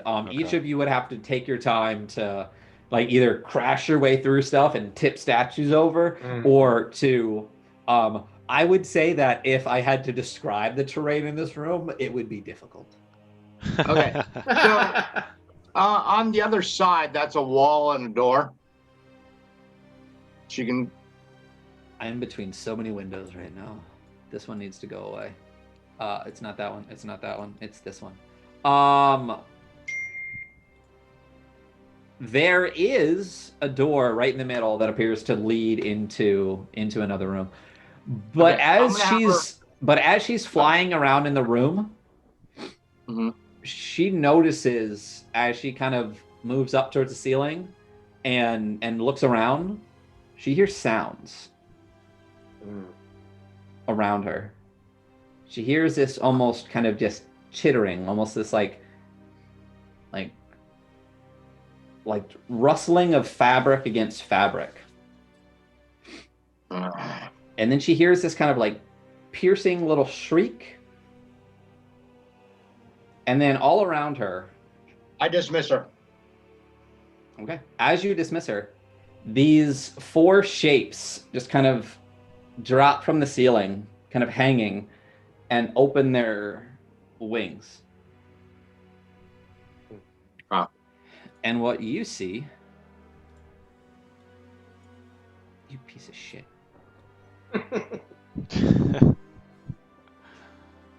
This is because you have mute figured out. This is your next bugaboo. I mean, you can't figure out roll 20.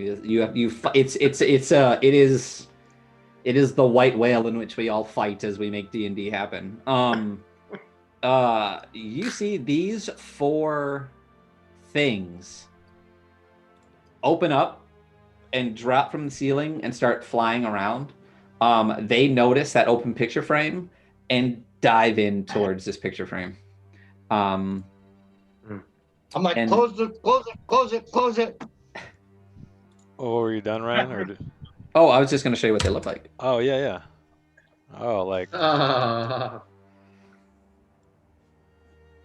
like shredded bats. It looks like Beatham's old bat. So the 2 people that were at the door, if you both have, why don't you quick roll me a perception check, like as you get a look at these things, because they kind of like dropped and then slowly opened up before they started flying. Okay. So why don't you give me a quick, just a quick perception check, to kind of like get a good look at this thing, or even a nature check, whichever one's better for you.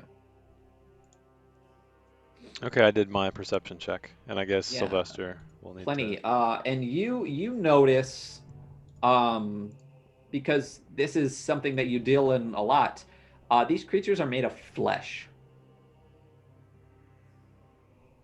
Ugh. Like they're alive or they're like constructed? Like they're alive, but you get kind of like a naked cat vibe from them, like one of the Sphinx cats. But like the ones that look like ball sacks, not the cool black ones. I hate those ball sack cats. I love naked cats, but I like the black ones. You know what I mean? I want one so bad, or even just like a Devon Rex. Catfish are whole Dr. Evil thing though. A Devon Rex is like a naked one that just has a little tiny bit of fur. That's if I had to get a cat, that's what I would pick. I don't get the pick, so that's not the cat we're getting. But Cutter, why don't you roll me? Why don't you guys live here? Why don't you not here, but in this general vibe in the darkness, in the evil? Why don't you guys both roll me a nature or history check real quick, to see if you guys can determine what these fleshy bats are. All right, nat 20. You have a blue card already, don't you? Yeah, I already have a blue card, yeah. No, you gotta. Oh, yeah, you already have a 1. You already have a red card, so it doesn't matter. Is there a card I can use against you? Nah, not for this. Proficiency in cats. That's kind of raw to like screw up a nat 20. I'll go ahead and I mean, roll you my would still get nature like the dice. 20. Okay. Well, I've got a blue card too, Don. What's up? Oh, do you not have a blue card? I got a 22. Oh, you already have a blue card. No, you fucking we both didn't. got nat 20. What? Yeah, so you both are very, Dude. I should have said that. you That's both are awesome. very, very aware of what this Whoa. thing is. If I could find its freaking stat block, I don't think I saved it in here. They're very But basically, familiar with what you see is it is it's a flesh bat, and they're generally constructs made from the flayed skin of torture victims. Flesh bat, isn't that when you like stretch your ball skin? Sorry, everybody. I had to. That's The just bat wing. It's the bat yeah, the wing. bat. Oh, see, Andy knows the bat wing. The bat wing. Welcome to D&D, everybody.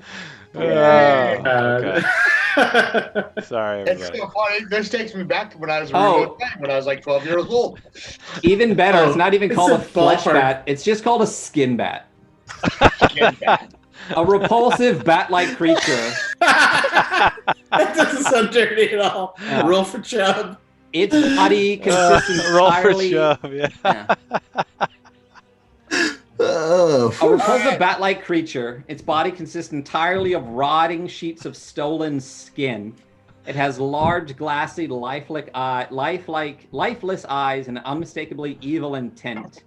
Skin bats are undead creatures created from skin flayed from the victims of sacrificial rites. They're given a measure of unlife by a vile ritual involving immersion in abyssal flesh vats and invocations to Kamazats and similar demon lords. Yeah. Okay. So someone basically takes the flayed flesh from sacrifice victims, dips them in flesh bats, does a prayer to the demon lord of night, and you get a skin bat. We definitely need to get a few of That's these. one way to get a skin bat. Yeah. So did we get the door closed? So yeah, No? you whip that door closed right as you hear as 4 skin bats run into the painting that was on the other side. All right. So I look over my shoulder at everybody else. I'm like, skin bats. That's it. The Parnalians are like, what the fuck is a skin bat? And then I show them.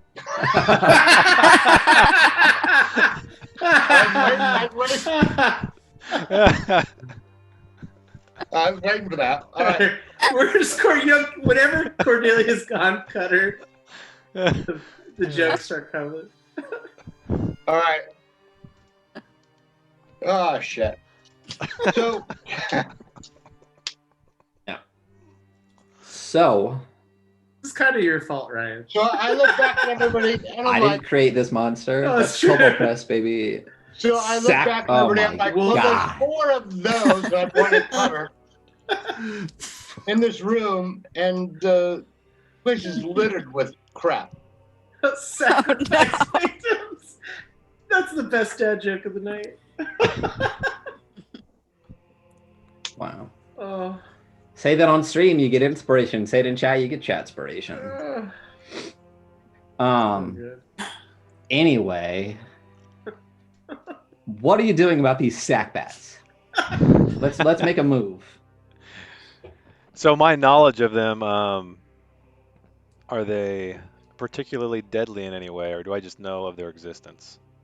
You know of their existence. You know of like at least kind of the process in which it's fucked up to make these things.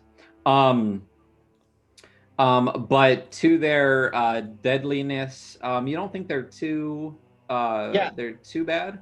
Um, uh, And because we both rolled nat 20s, do we know also like particular weaknesses? You know that they're immune to poison, as a lot of undead things are, and these things are undead. Um, but beyond that, generally they, their bite can cause reactions, and they can latch onto you. That's about as much as you know. No, you're not 20. Their bite can paralyze you. You double nat 20, so their bite can paralyze you. All right. Okay. So And how in do this we cavern want we're in, to- we're kind of hunched over a little bit, right? It's Yeah, like it's a tight space, squeeze right? right now where you are now. So you're all just Okay. kind of like, Yeah. Where are the Perennials? And I'm looking over my shoulder. they are right behind you. Right behind you. They're right Bait. behind me. So I'm going to explain to them. I'm like, look, I am a caster. I am a spell user. You have swords. We're going to open the door. You're going to jump in. I'm going to be behind you, shooting them with what I do. And we need to kill these fucking bats. They're not. If they bite you, you're paralyzed, but you're not dead. We've brought you this far. We're not going to let you die here in this trash room. We need your help. So trust me and let's do this. We've lost one person who's good with a sword, so we need your help. And then Kilara looks at Shihara, and they both kind of give this like, these motherfuckers, like kind of look at each other, and then just like, she's like literally not able to draw this like massive greatsword that she had, but she already starts like kind of like shoving you out of the way, and you're like to squeeze past, but they both are able to move past you. I'm like me in real life. I'm pretty lithe. Well, live. So yeah, but the tunnel is like this wide, Oh yeah, well, like okay. grinding against each other to get by. She definitely gives you backside, not front side, as you move past the airport, the airplane seat. So Is it an exclamation point roll? yeah, it's a roll and then just one word after is, so the roll is the command and the word after is what triggers the thing. Who is going to control Kielora? That didn't work. Oh well. I took over Cordelia last time. Why didn't somebody else take over? Well, probably somebody far back. I think we kind of want to handle just this to do without it? this all spilling into the room. Since I can't see what's going on anyways, do you want me to just control the Perennials? That'd be fine. Do you want both of them, or would you like one of them? Okay, raise your hand if you currently have a familiar. Well, kind of. Close enough. So you guys don't get one. So guess what? Jason, Victor, Jason and Victor, because yours says Victor and yours says Jason. Cutter, Victor, Jason, and Matt, you guys each get a Perennial. Jason, you get Kielora, the kind of foot forward one with the +3 greatsword. Okay. What? Yeah, I knew I should have identified it. Yeah. And Matt, you get Shihara, and she had upgraded from a short sword to a long sword. You get a Perennial. You get a Perennial. Yeah. So everybody gets a Perennial.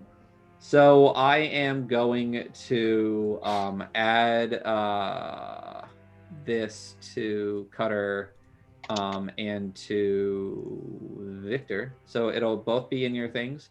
You will see that they have long swords plus some other stuff. Victor, that applies to you. Jason, just add +3 to the attacking damage of the stat block whenever Okay. you hit with the sword. It's under Spear Maiden. Gotcha. Yep. Cool.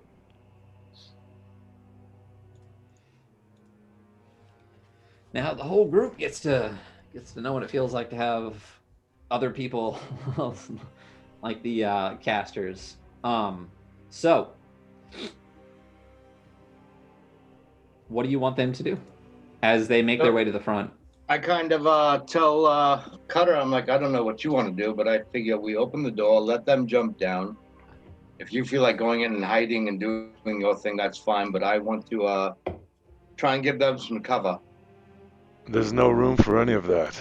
The room is stacked with statues and paintings, and those bats are going to fly in here, and we're on the ground. We're not going to have any room to maneuver. Unless we start kicking down statues, and I don't think anybody wants to make that kind of noise.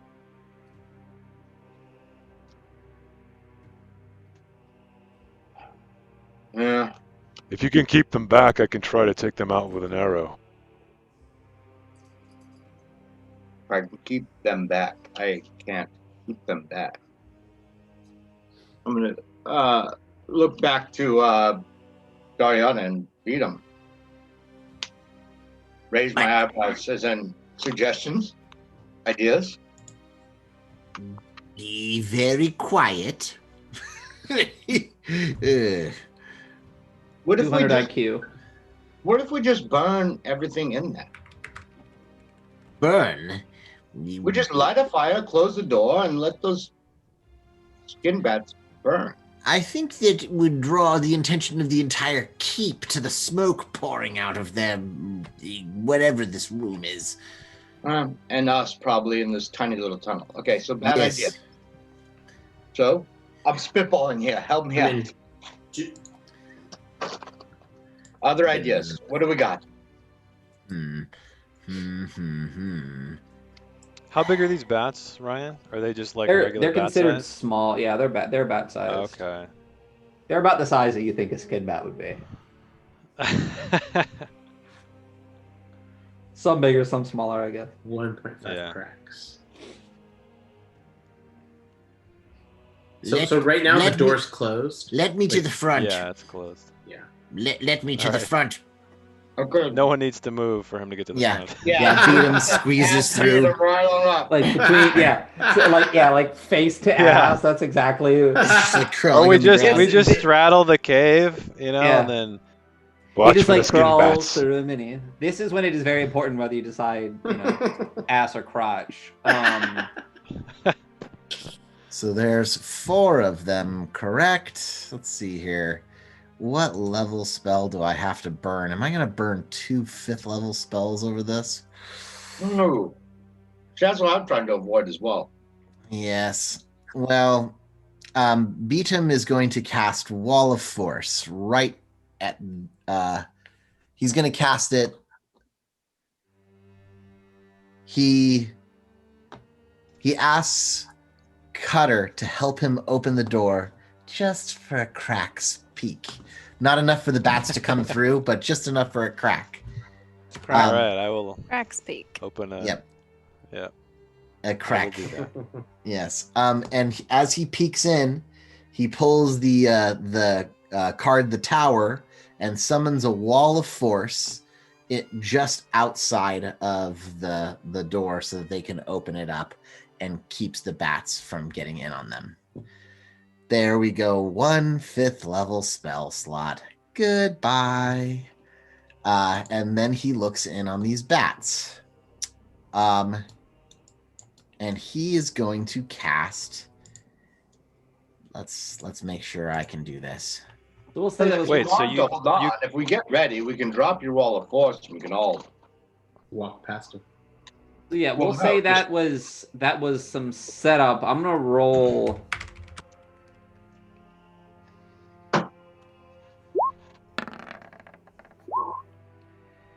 Yeah, they notice the door crack open and you do your little summoning, and as the wall of force pops up, where is that? So just enough for me to like kind of open up the door and slightly be in the room, but not enough. That's all I need. I just need to be able to get into the room. So I probably enough for like 5. Hold on, I'm trying to click on here. Like, And what let's does this do do? It just creates a invisible barrier. impenetrable for like wall that they can't get through. Okay. We've seen this before. So like there? Yeah. All right. The horse ran into it. So yeah, so Oh, as the door right. opens, this wall of force pops up, and now you just see these skin bats just like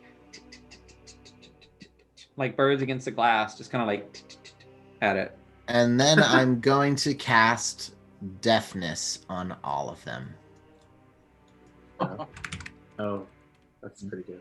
Deafness. They need to Yeah. That's roll. brilliant for bats. Yeah, they need to roll a DC 17 save, or else they are deaf. Awesome. Okay. And that's another 5th level spell slot gone. What? Man, you are going hard on these on bats. Yes, I know. Like they're made of flesh, but they're bats. I just want to make sure you're aware of that. So what kind of save is this? It is a hold on, let me. Thinking back to the Double search thing, check. our resource management. It's looking a little And slim right now. this see what will Saoirse has to say. Constitution. Constitution. Oh no, you know what? Give me 1 second. I like it, Beat 'em, though, because you're keeping it quiet. Exactly.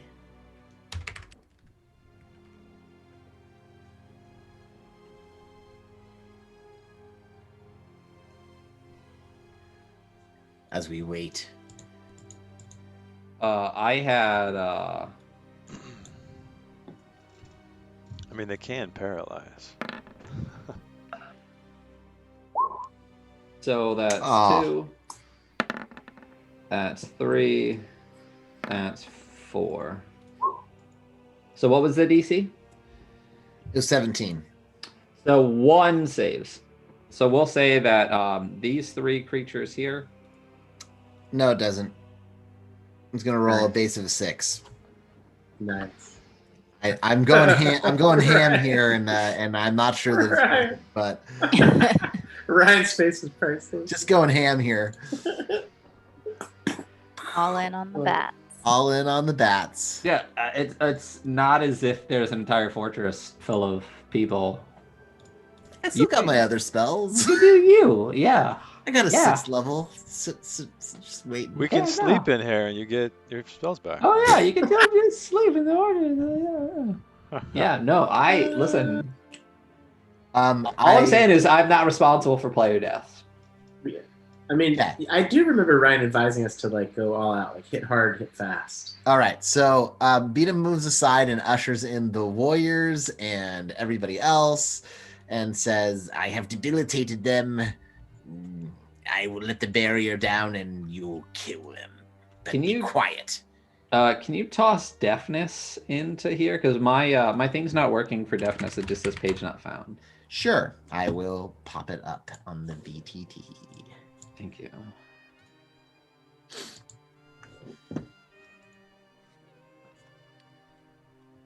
I'm not casting it at 6th level. I'm casting it at 5th. That's fine.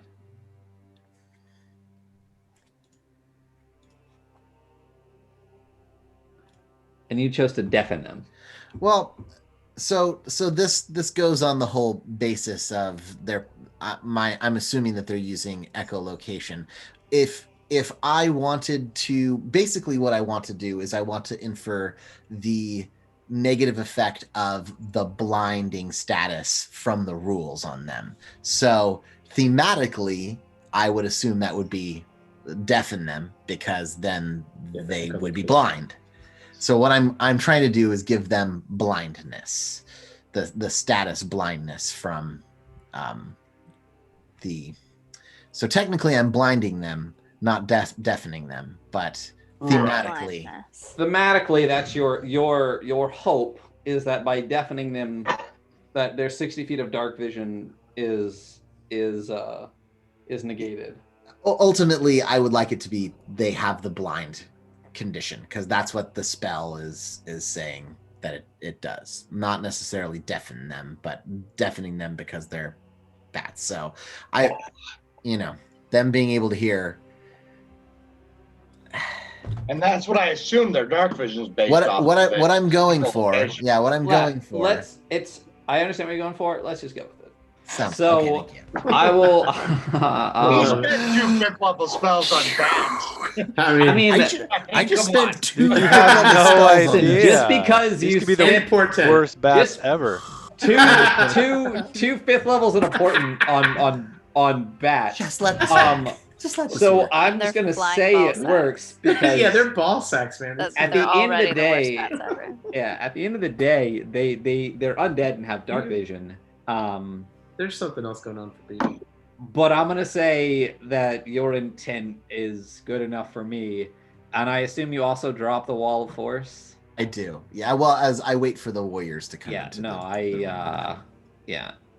and then drop the wall of force. Yeah, so the wall of force Oh, I need to. Yeah, there we go. drops. Yeah, I got it. Get him. And I closed the window.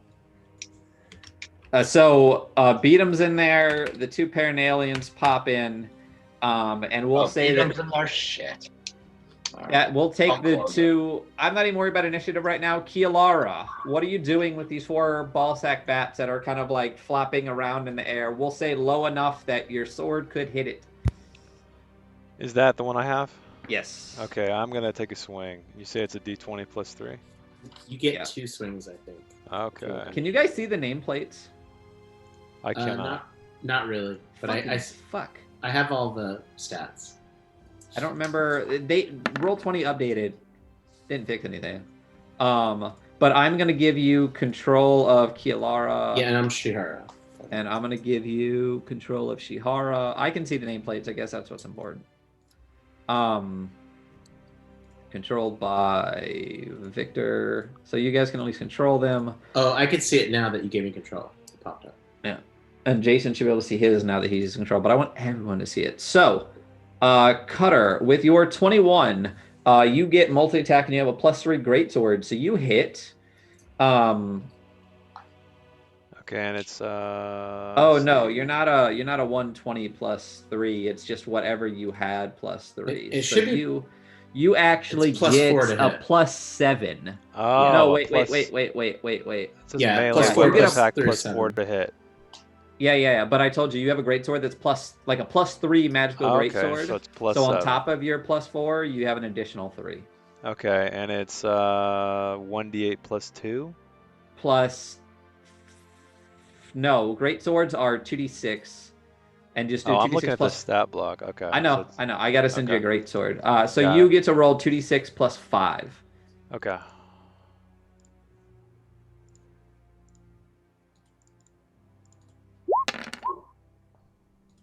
Ooh. Yeah. So as you strike up with this massive great sword, just swings through the air. The skin bat, I keep wanting to say sack bat, just peels open and falls across the blade of this sword. Oh, okay. And can I take my other attack on a nearby yeah. one? Yep, go for it. Okay.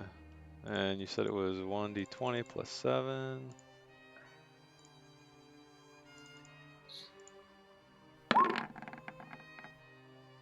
Yep, for sure hits.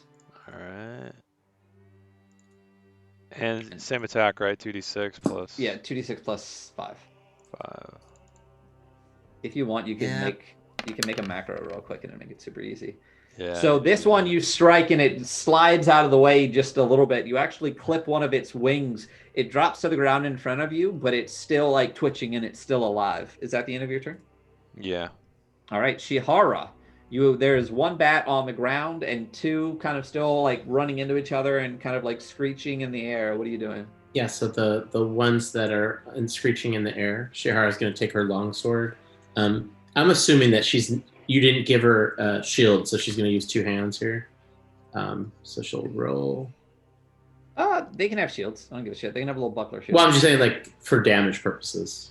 Well, is she shielded or is she not? That's your choice going forward. Well, if she's 16 anyways, I'd prefer her just not. Well, she's 16 with a shield. With a shield. Okay, yeah. So then she's using 1d8. Okay. So 12. 12 is gonna miss.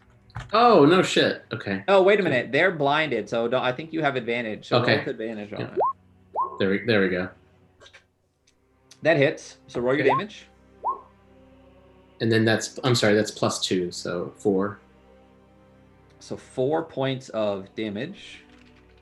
And then I guess is that one, did it go down or is it still fluttering? It's still fluttering. You caught it a little bit, Okay. but it's still able to kind of like limp along. Okay. So if you want to hit that one again, you can. Yeah, there we go. I'll just see if I hit a crit here. Okay. And then d8 +2. There we go. So that's total on 10. on the one you just hit. Yes. So total 10 Yeah. damage. So as she strikes once with her longsword one way, it starts to flutter around as it kind of starts to descend towards her. She gets her eyes on it and just splits the thing, and it just. And then she has a bonus action, it says here on your sheet, that she can command Kealora to then take another attack. She can, It's a yes. divine order Laura, bonus. take another So attack. Yeah.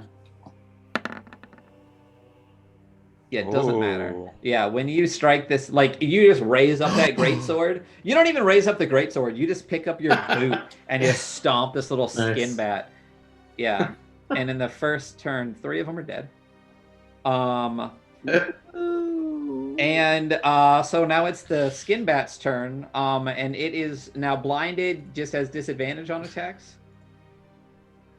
Is that what it was? Yes, Yeah. has disadvantage. So they are going to roll. What is there to hit? All right. So I'll just do this twice. I love future reference. Real quick trip that I should have done forever for anyone using Roll20. I have D20 all the way, like D20 plus 1, D20 plus 2, all the way up to D20 plus 9 as a macro on the bottom, and it has made my whole life so much easier. So do the 17 hit the armor class of Shihara? It does, because It does. So she is going to, as this thing is fluttering around, it somehow is still able to just kind of land on something, and as soon as it feels something solid, it bites, and it just happens to land right on Shihara. So could you roll me a Constitution saving throw, please? Okay, let me pull up her sheet here. Thanks in your data list, making me feel a little better. Okay, so she's got +2. You got it. I think it was awesome. She got an 18. Yeah, so she saves, and she takes 7 points of damage. Okay. And she feels her body tighten up for just a second, but she fights through it, and the paralysis kind of falls off her. But the skin bat is now latched onto her. Ugh.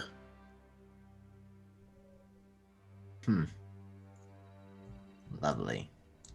And it is now Beatum's turn. Oh, you know what? Let's get some. It's a battle. Let's get some battle up in here. Okay. Beatum doesn't have the best. He's just gonna do the only thing that he can. He has a ray of frost, and he's gonna use it. He's gonna get as close as he can. Yeah, I mean they're all well. So it's actually attached to Shihara. Right. So it's difficult terrain. I'll say you get just enough, and as she's like kind of hunched over, like clawing at this skin bat that's just stuck onto her, flopping around. What are you gonna do? I feel like Ray of Frost is a dumb idea, but the only other option I have is Shocking Grasp, which is an even dumber idea to me. Yeah, So- I'll say Dumb idea. if you so you want to like hit the bat and just angle it in such a way that it only hits them with the ray Yeah. of frost. I'll say that you need to beat its AC by 3 to not also, especially with the way the room is designed, to not have this ray hit her as well, because you literally are like fighting your way through statues and stuff. She's flailing around. It's dark. They should all have disadvantage anyway because like they can't see shit. Oh. So roll your roll to hit this thing.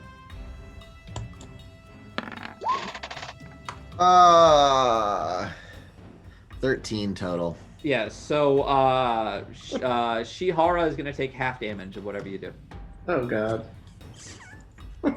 Making friends. Yeah. So roll that damage. I thought it did. Oh, Ooh. So Shihara takes an additional. Are you marking this off in her? Yeah, I'm keeping it on the roll 20, so she's down to 51 right now. Okay. Whoops. So she takes And then half minus of 8 that, more. so -8 damage. Okay. And this creature just Just like separate. it just the whole thing just frosts up and then just like crumbles down her back. And all of the skin bats are dead. Jason, your shield maiden has a thing, like a thing it can do. It's a war god's healing. Just so you know. Oh, okay. On a comrade, which she probably would do too. Oops. Oops. It was Brilliant. quiet. It was quiet That's though. not. I'm like, yes. Who's up? Oh no, that's They're all dead, right? they're all dead. Oh, Yeah. I wanted to accidentally hit somebody too, but that's okay. I don't think he accidentally did. He's just like, weigh the consequences. Yeah, I know, but as soon as I saw that, I would have been like, oh, I get Oops. what he's doing. Sorry. Yeah. So I would have been. Yeah. So yeah. Thought it was on purpose. By So, accident. So two fifth levels and a portent later, the 4 little skin bats are decimated. I pat So- him on the back. I'm like, you did it. Good job. I did it.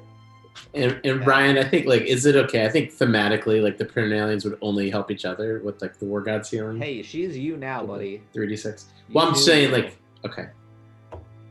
So she kind of looks. She looks at Kialar and is like, "Give me," and she kind of shows her neck, and I guess it's got this like nasty, fucking frosty like gash in it. She's like, "War God's blessing, please." All right. Is 36. it actually called War Yeah. God's Blessing? That's what it says. It's like a 3d6. Oh, War God's How many Healing. hit points is she Okay. down? She lost a lot. She went from 58 to like 43. Like 15 points of damage. Yeah, I mean that was a lot. See, considering they're these just bats. bats. Yeah, she definitely Yeah. took more damage than anyone at one time, but it was from beat 'em. Yeah. So she's not at full hit points, but she's at least can take one big hit and probably still be standing. Oh yeah, you get 10 There we points go. back as Yeah. And depending on next time you go into combat, that'll just recharge. It is like a 5 to 6 recharge, but out of Is that what it? combat- Okay. Yeah. Cool. You know what? And- They know I scoured the player's handbook because I never played previous editions for what this 5-6 meant, and I It's like could a not- minute, right? No, it's you roll each time, and if you get a 5 or a 6, it resets itself. Oh. But Oh, nowhere that's in the cool. player's handbook do they say that. It's not explained at all. So if you didn't play previous editions, I literally was like, I had Oh, no that's pretty baller. That's cool. Anyway, so by the time the next combat turns around, unless it's literally right now, she'll just have that recharge for the next time. And you can roll that at the end of each of your turns after you use it. So you regain 10 hit points. Yeah. Yeah, I got And it. then after she gets that, Kialara, kind of summons, Perun's might and touches her with a little bit of healing. This frostbitten area kind of becomes less reddened. Okay, good. The little bite wounds that are bleeding down her back seal up. There's still like these pink little bite wounds. And the second she finishes, she just looks right at Beatum. It's like, Yeah, yeah. what are you doing? I missed. I'm sorry. You obviously didn't miss. You hit me, you fool. I also hit the bat. What did you want me to do? I am small. You're large. It is hard to hit it. I am not large. You're just very small, you idiot. I said that. Of course I said I'm small. Shut. We should not be arguing. Just We are move on a forward. television. I jump, I step in front of them. I'm like, shush. Just shush. Just go forward, will you? Yeah, after Please tell me you put your you. fingers on their lips. Like this. Shush. like both of them. Yeah. Um, Oh, Eric's doing ASMR on the camera now. yeah. So, Sylvester I bring- after dark. now that I've got a second, I'm bringing Annie back because I just missed her. Right. And Annie is back with you. And I go and listen at the door. Yeah, I'm gonna climb down as well. I take my time walking over there over all the junk, trying to not make noise. And while I'm doing that, am I noticing anything valuable? So I mean, as you look through all of this, I mean, everything is. I mean, everything has value to somebody. But what this looks like Right. is statues. Like I said, art. A lot of it at this point is like, dusty and damaged.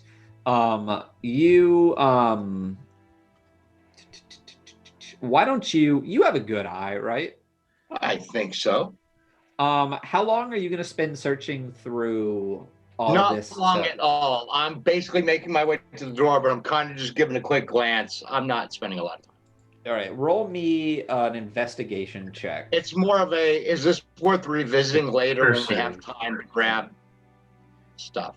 Okay, well then So- yeah. So roll me just investigation. And if that's what you're going for is just like a quick glance and say like maybe there's some shit here, we'll do that. You won't necessarily find anything specific since you're not taking your time to dig through it, but just kind of like Yeah. a peruse to go, it looks like shit or not. Yeah, Okay, roll it's me. basically, should we revisit this later? Yeah. So what'd you get? 16. Mm, It looks like you might find some hidden gems in here. This is kind of like it's like Storage Wars. You think this might be Okay. one to bid on? nice. Okay. All right. That's awesome.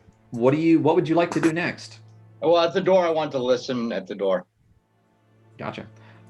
So roll me a perception check. Should have saved that perception roll for this. Should have.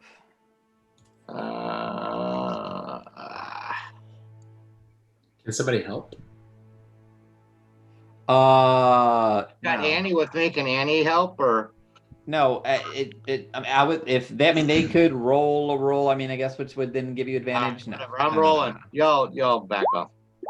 Oh, Oh, off. Back up. Oops. that's Okay. Raiden's dad. There we go. Yeah. So as you are listening, you hear nothing. Nothing. Okay, and what type of door is this?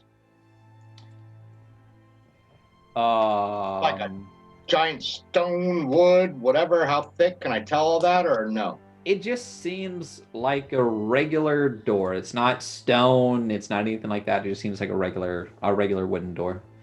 How big's the gap at the bottom? I mean, fantasy door gap amount, like enough. It's like a crack. It's a crack's worth. Cracks Of worth? gap. Yeah. Annie can shape change, so she's gonna turn into a spider and go on through the bottom of that. Yeah, absolutely. Yeah. So when she does that, I don't want to hide areas. I want to reveal. When she does that, you see this room.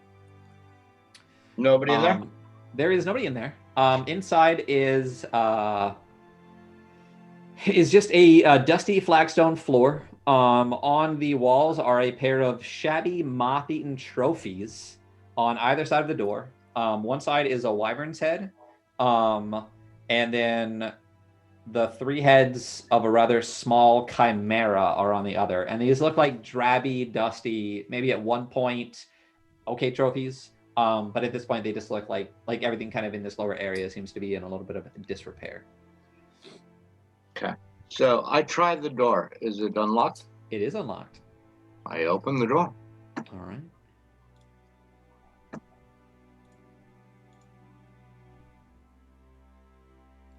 I'm And gonna I make kinda my give way everybody over the, there like- as well. You know, Yeah. Just for Victor's knowledge, like as the doors open, do we see any light at this point, or is it still pitch black? It is still. yeah. There is a little bit of light coming in around like the cracks in the doorway. Okay. You do notice that there is a doorway here. And there is a set of stairs leading upward.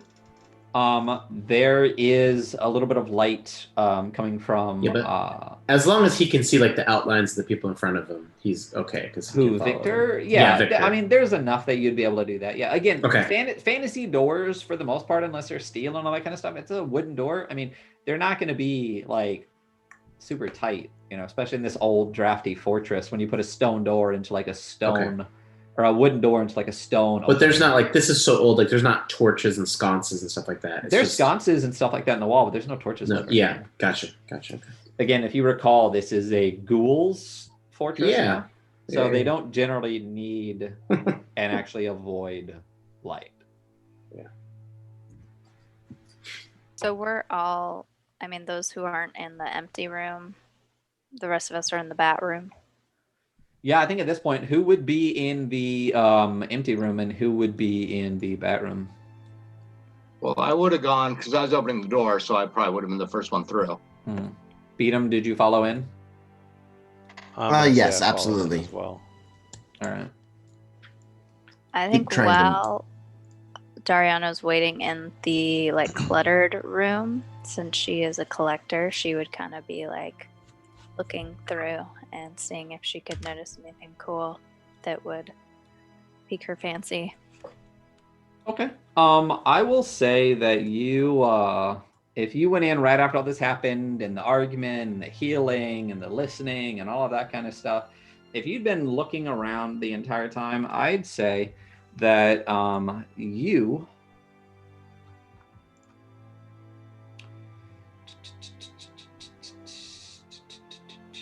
find 3 items small enough that you'd be able to carry around that are worth enough to make it worth carrying. You find a small statuette of the god Sif. You find a small wooden altar cloth, but it appears to be sewn with gold and silver thread in it. And you find this small ornate chest, all of which appear to you to be portable and worth something. Okay. And none of them appear to be magical. You could roll an Arcana check if you would like. Okay.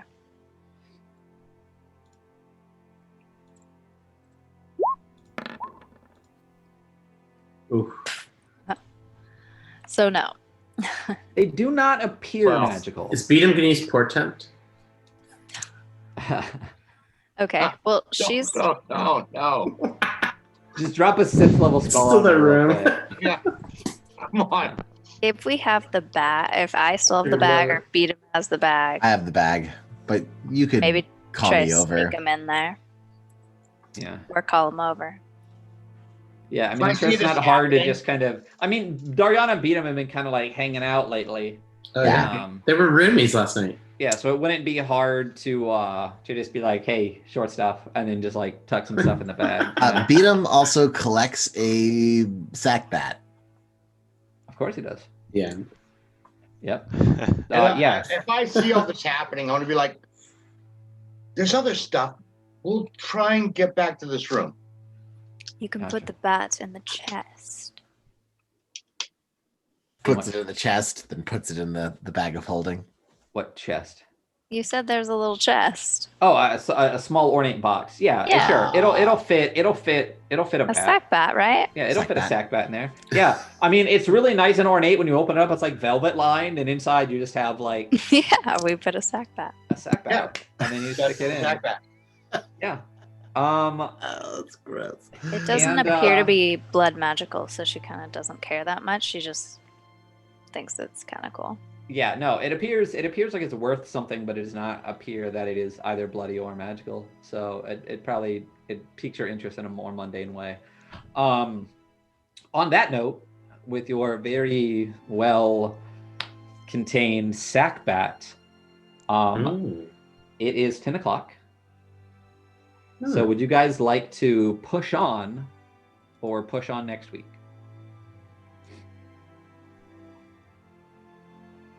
There's only Yeah. one person who Survey could. says.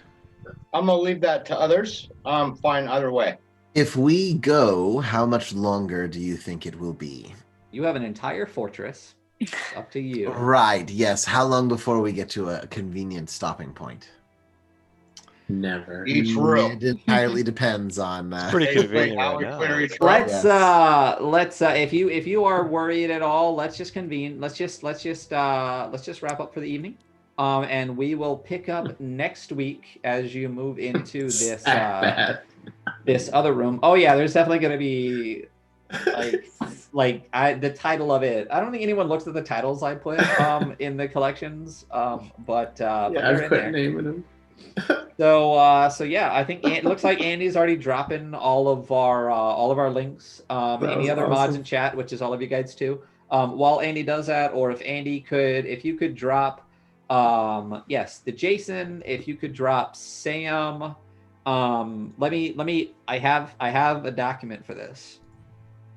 I have an outro checklist. I don't know where it is. Oh, it's back one window. I don't know why I don't put it in this one too. So thank you everyone for being here. We did get a bunch of resubs, which we really appreciate. A couple new followers, and you guys are all wonderful. Thank you so much, Andy, for being a great mod, dropping all those socials. Again, Sam, who plays Cordelia, was not with this evening, but she does stream on her own channel as Lady LaFay. She also has become a professional emote artist. She did our hype emote. If you could get some hypes in the chat, she did our Thrub Love. And she's done a lot of the emotes across the community, such as like Miko Jim, and obviously her emotes, wonderful emotes that Twitch didn't like her "Bye Idiots," which you can find in our Discord server. So go check out. Like my favorite. Yeah, go check out her channel. She streams generally on Thursdays and Sundays. I think right now she is playing Genshin Impact and Psychonauts. I don't know if she finished Psychonauts last time. But Jason does a lot of writing on his channel, occasionally plays some spoopy games. So go please follow Jason. I also stream sometimes when I feel like it with no set schedule. Pretty random, but give me a follow if you want. Melee After Dark, if someone wants to drop a melee in there real quick. If we could also get a Sursa. Do I not have a command for myself in here? You can just do a shout out for Melee After Dark.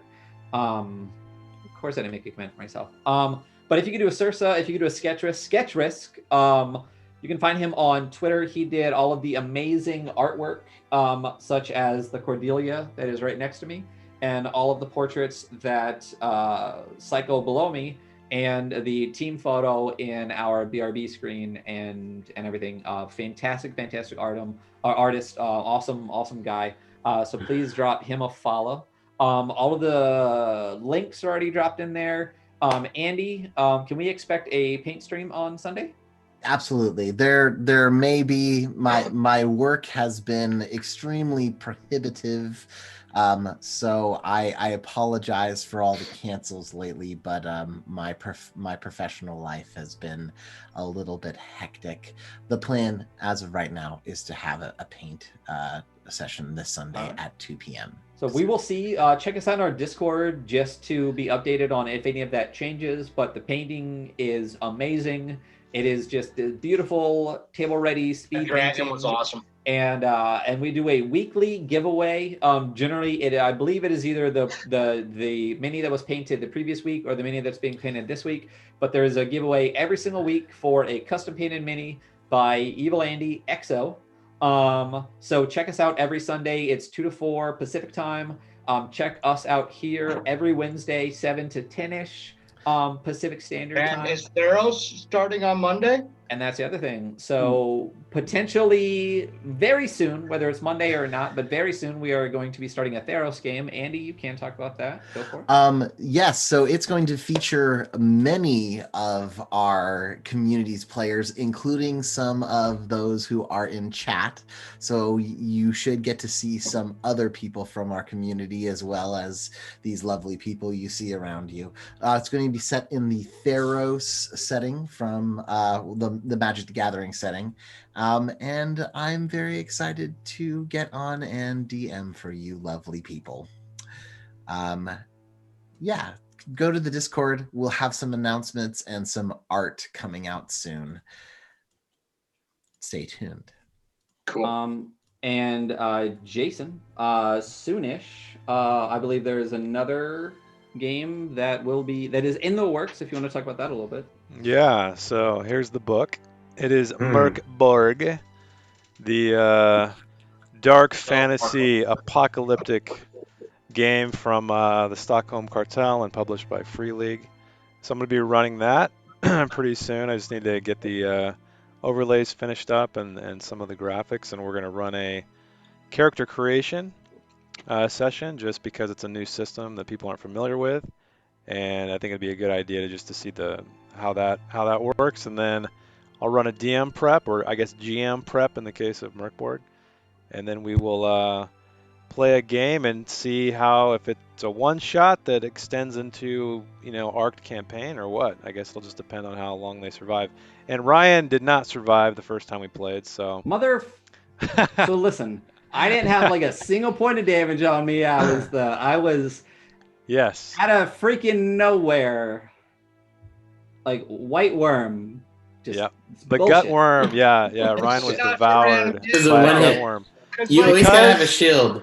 Because he had so much heavy armor on, he couldn't get out of the way and he was devoured. My character had like no special powers or nothing. I was like a random thing, and I was great. I'd never gotten touched. Well, if I remember correctly, it was Jess basically just like running and hiding and chipping away that actually ended up succeeding in finishing and getting out. So we'll also be doing a giveaway of the core rules for Merkborg. Yes. And if you haven't checked it out, this is the system that won 4 any categories and any product of the year for 2020. Yeah.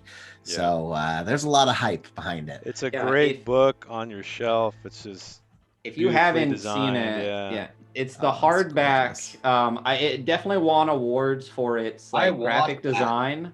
It is the coolest looking game book that I have ever. Oh yeah, and I got the special ones that have like light up shit in it. Oh, and I discovered that the spine is glow in the dark. No, it's not. What? You heard it here first, people. The symbols. You can see symbols in between the letters that have some glow in the dark. That are glow in the dark. So when we do that, there will be a giveaway for this book. So make sure to come check out. I believe it's a minimum of 3 to 4 sessions across like character creation and explanation stuff for Merkborg. So check that out. Thank you guys for sticking around. We are going to raid somebody. I was just flipping through some channels, and we are going to raid Paul Dances, who is running some Dungeons and Dragons right now. It seems really interesting. So we are going to head to our credit screen at the end. I know L2 loves that so much. And we will see you on Sunday and Wednesday and potentially Monday. Make sure, let's drop that Discord link one more time in here to check us out there for all of our updated schedules. And as things become more concrete, I'll update it in the schedule on Twitch. So we will see you Sunday, Monday, and Wednesday. Thank you. And stick around. Stay here. We're going to credits, but we're going to raid. So don't leave. And make sure you drop all those raid emotes, including our new raid emote that Jason did. I will drop that as soon as we go away. So we are going to go to in credits. Stick around and help us raid in just a minute. Thank you so much. Bye. Thank you.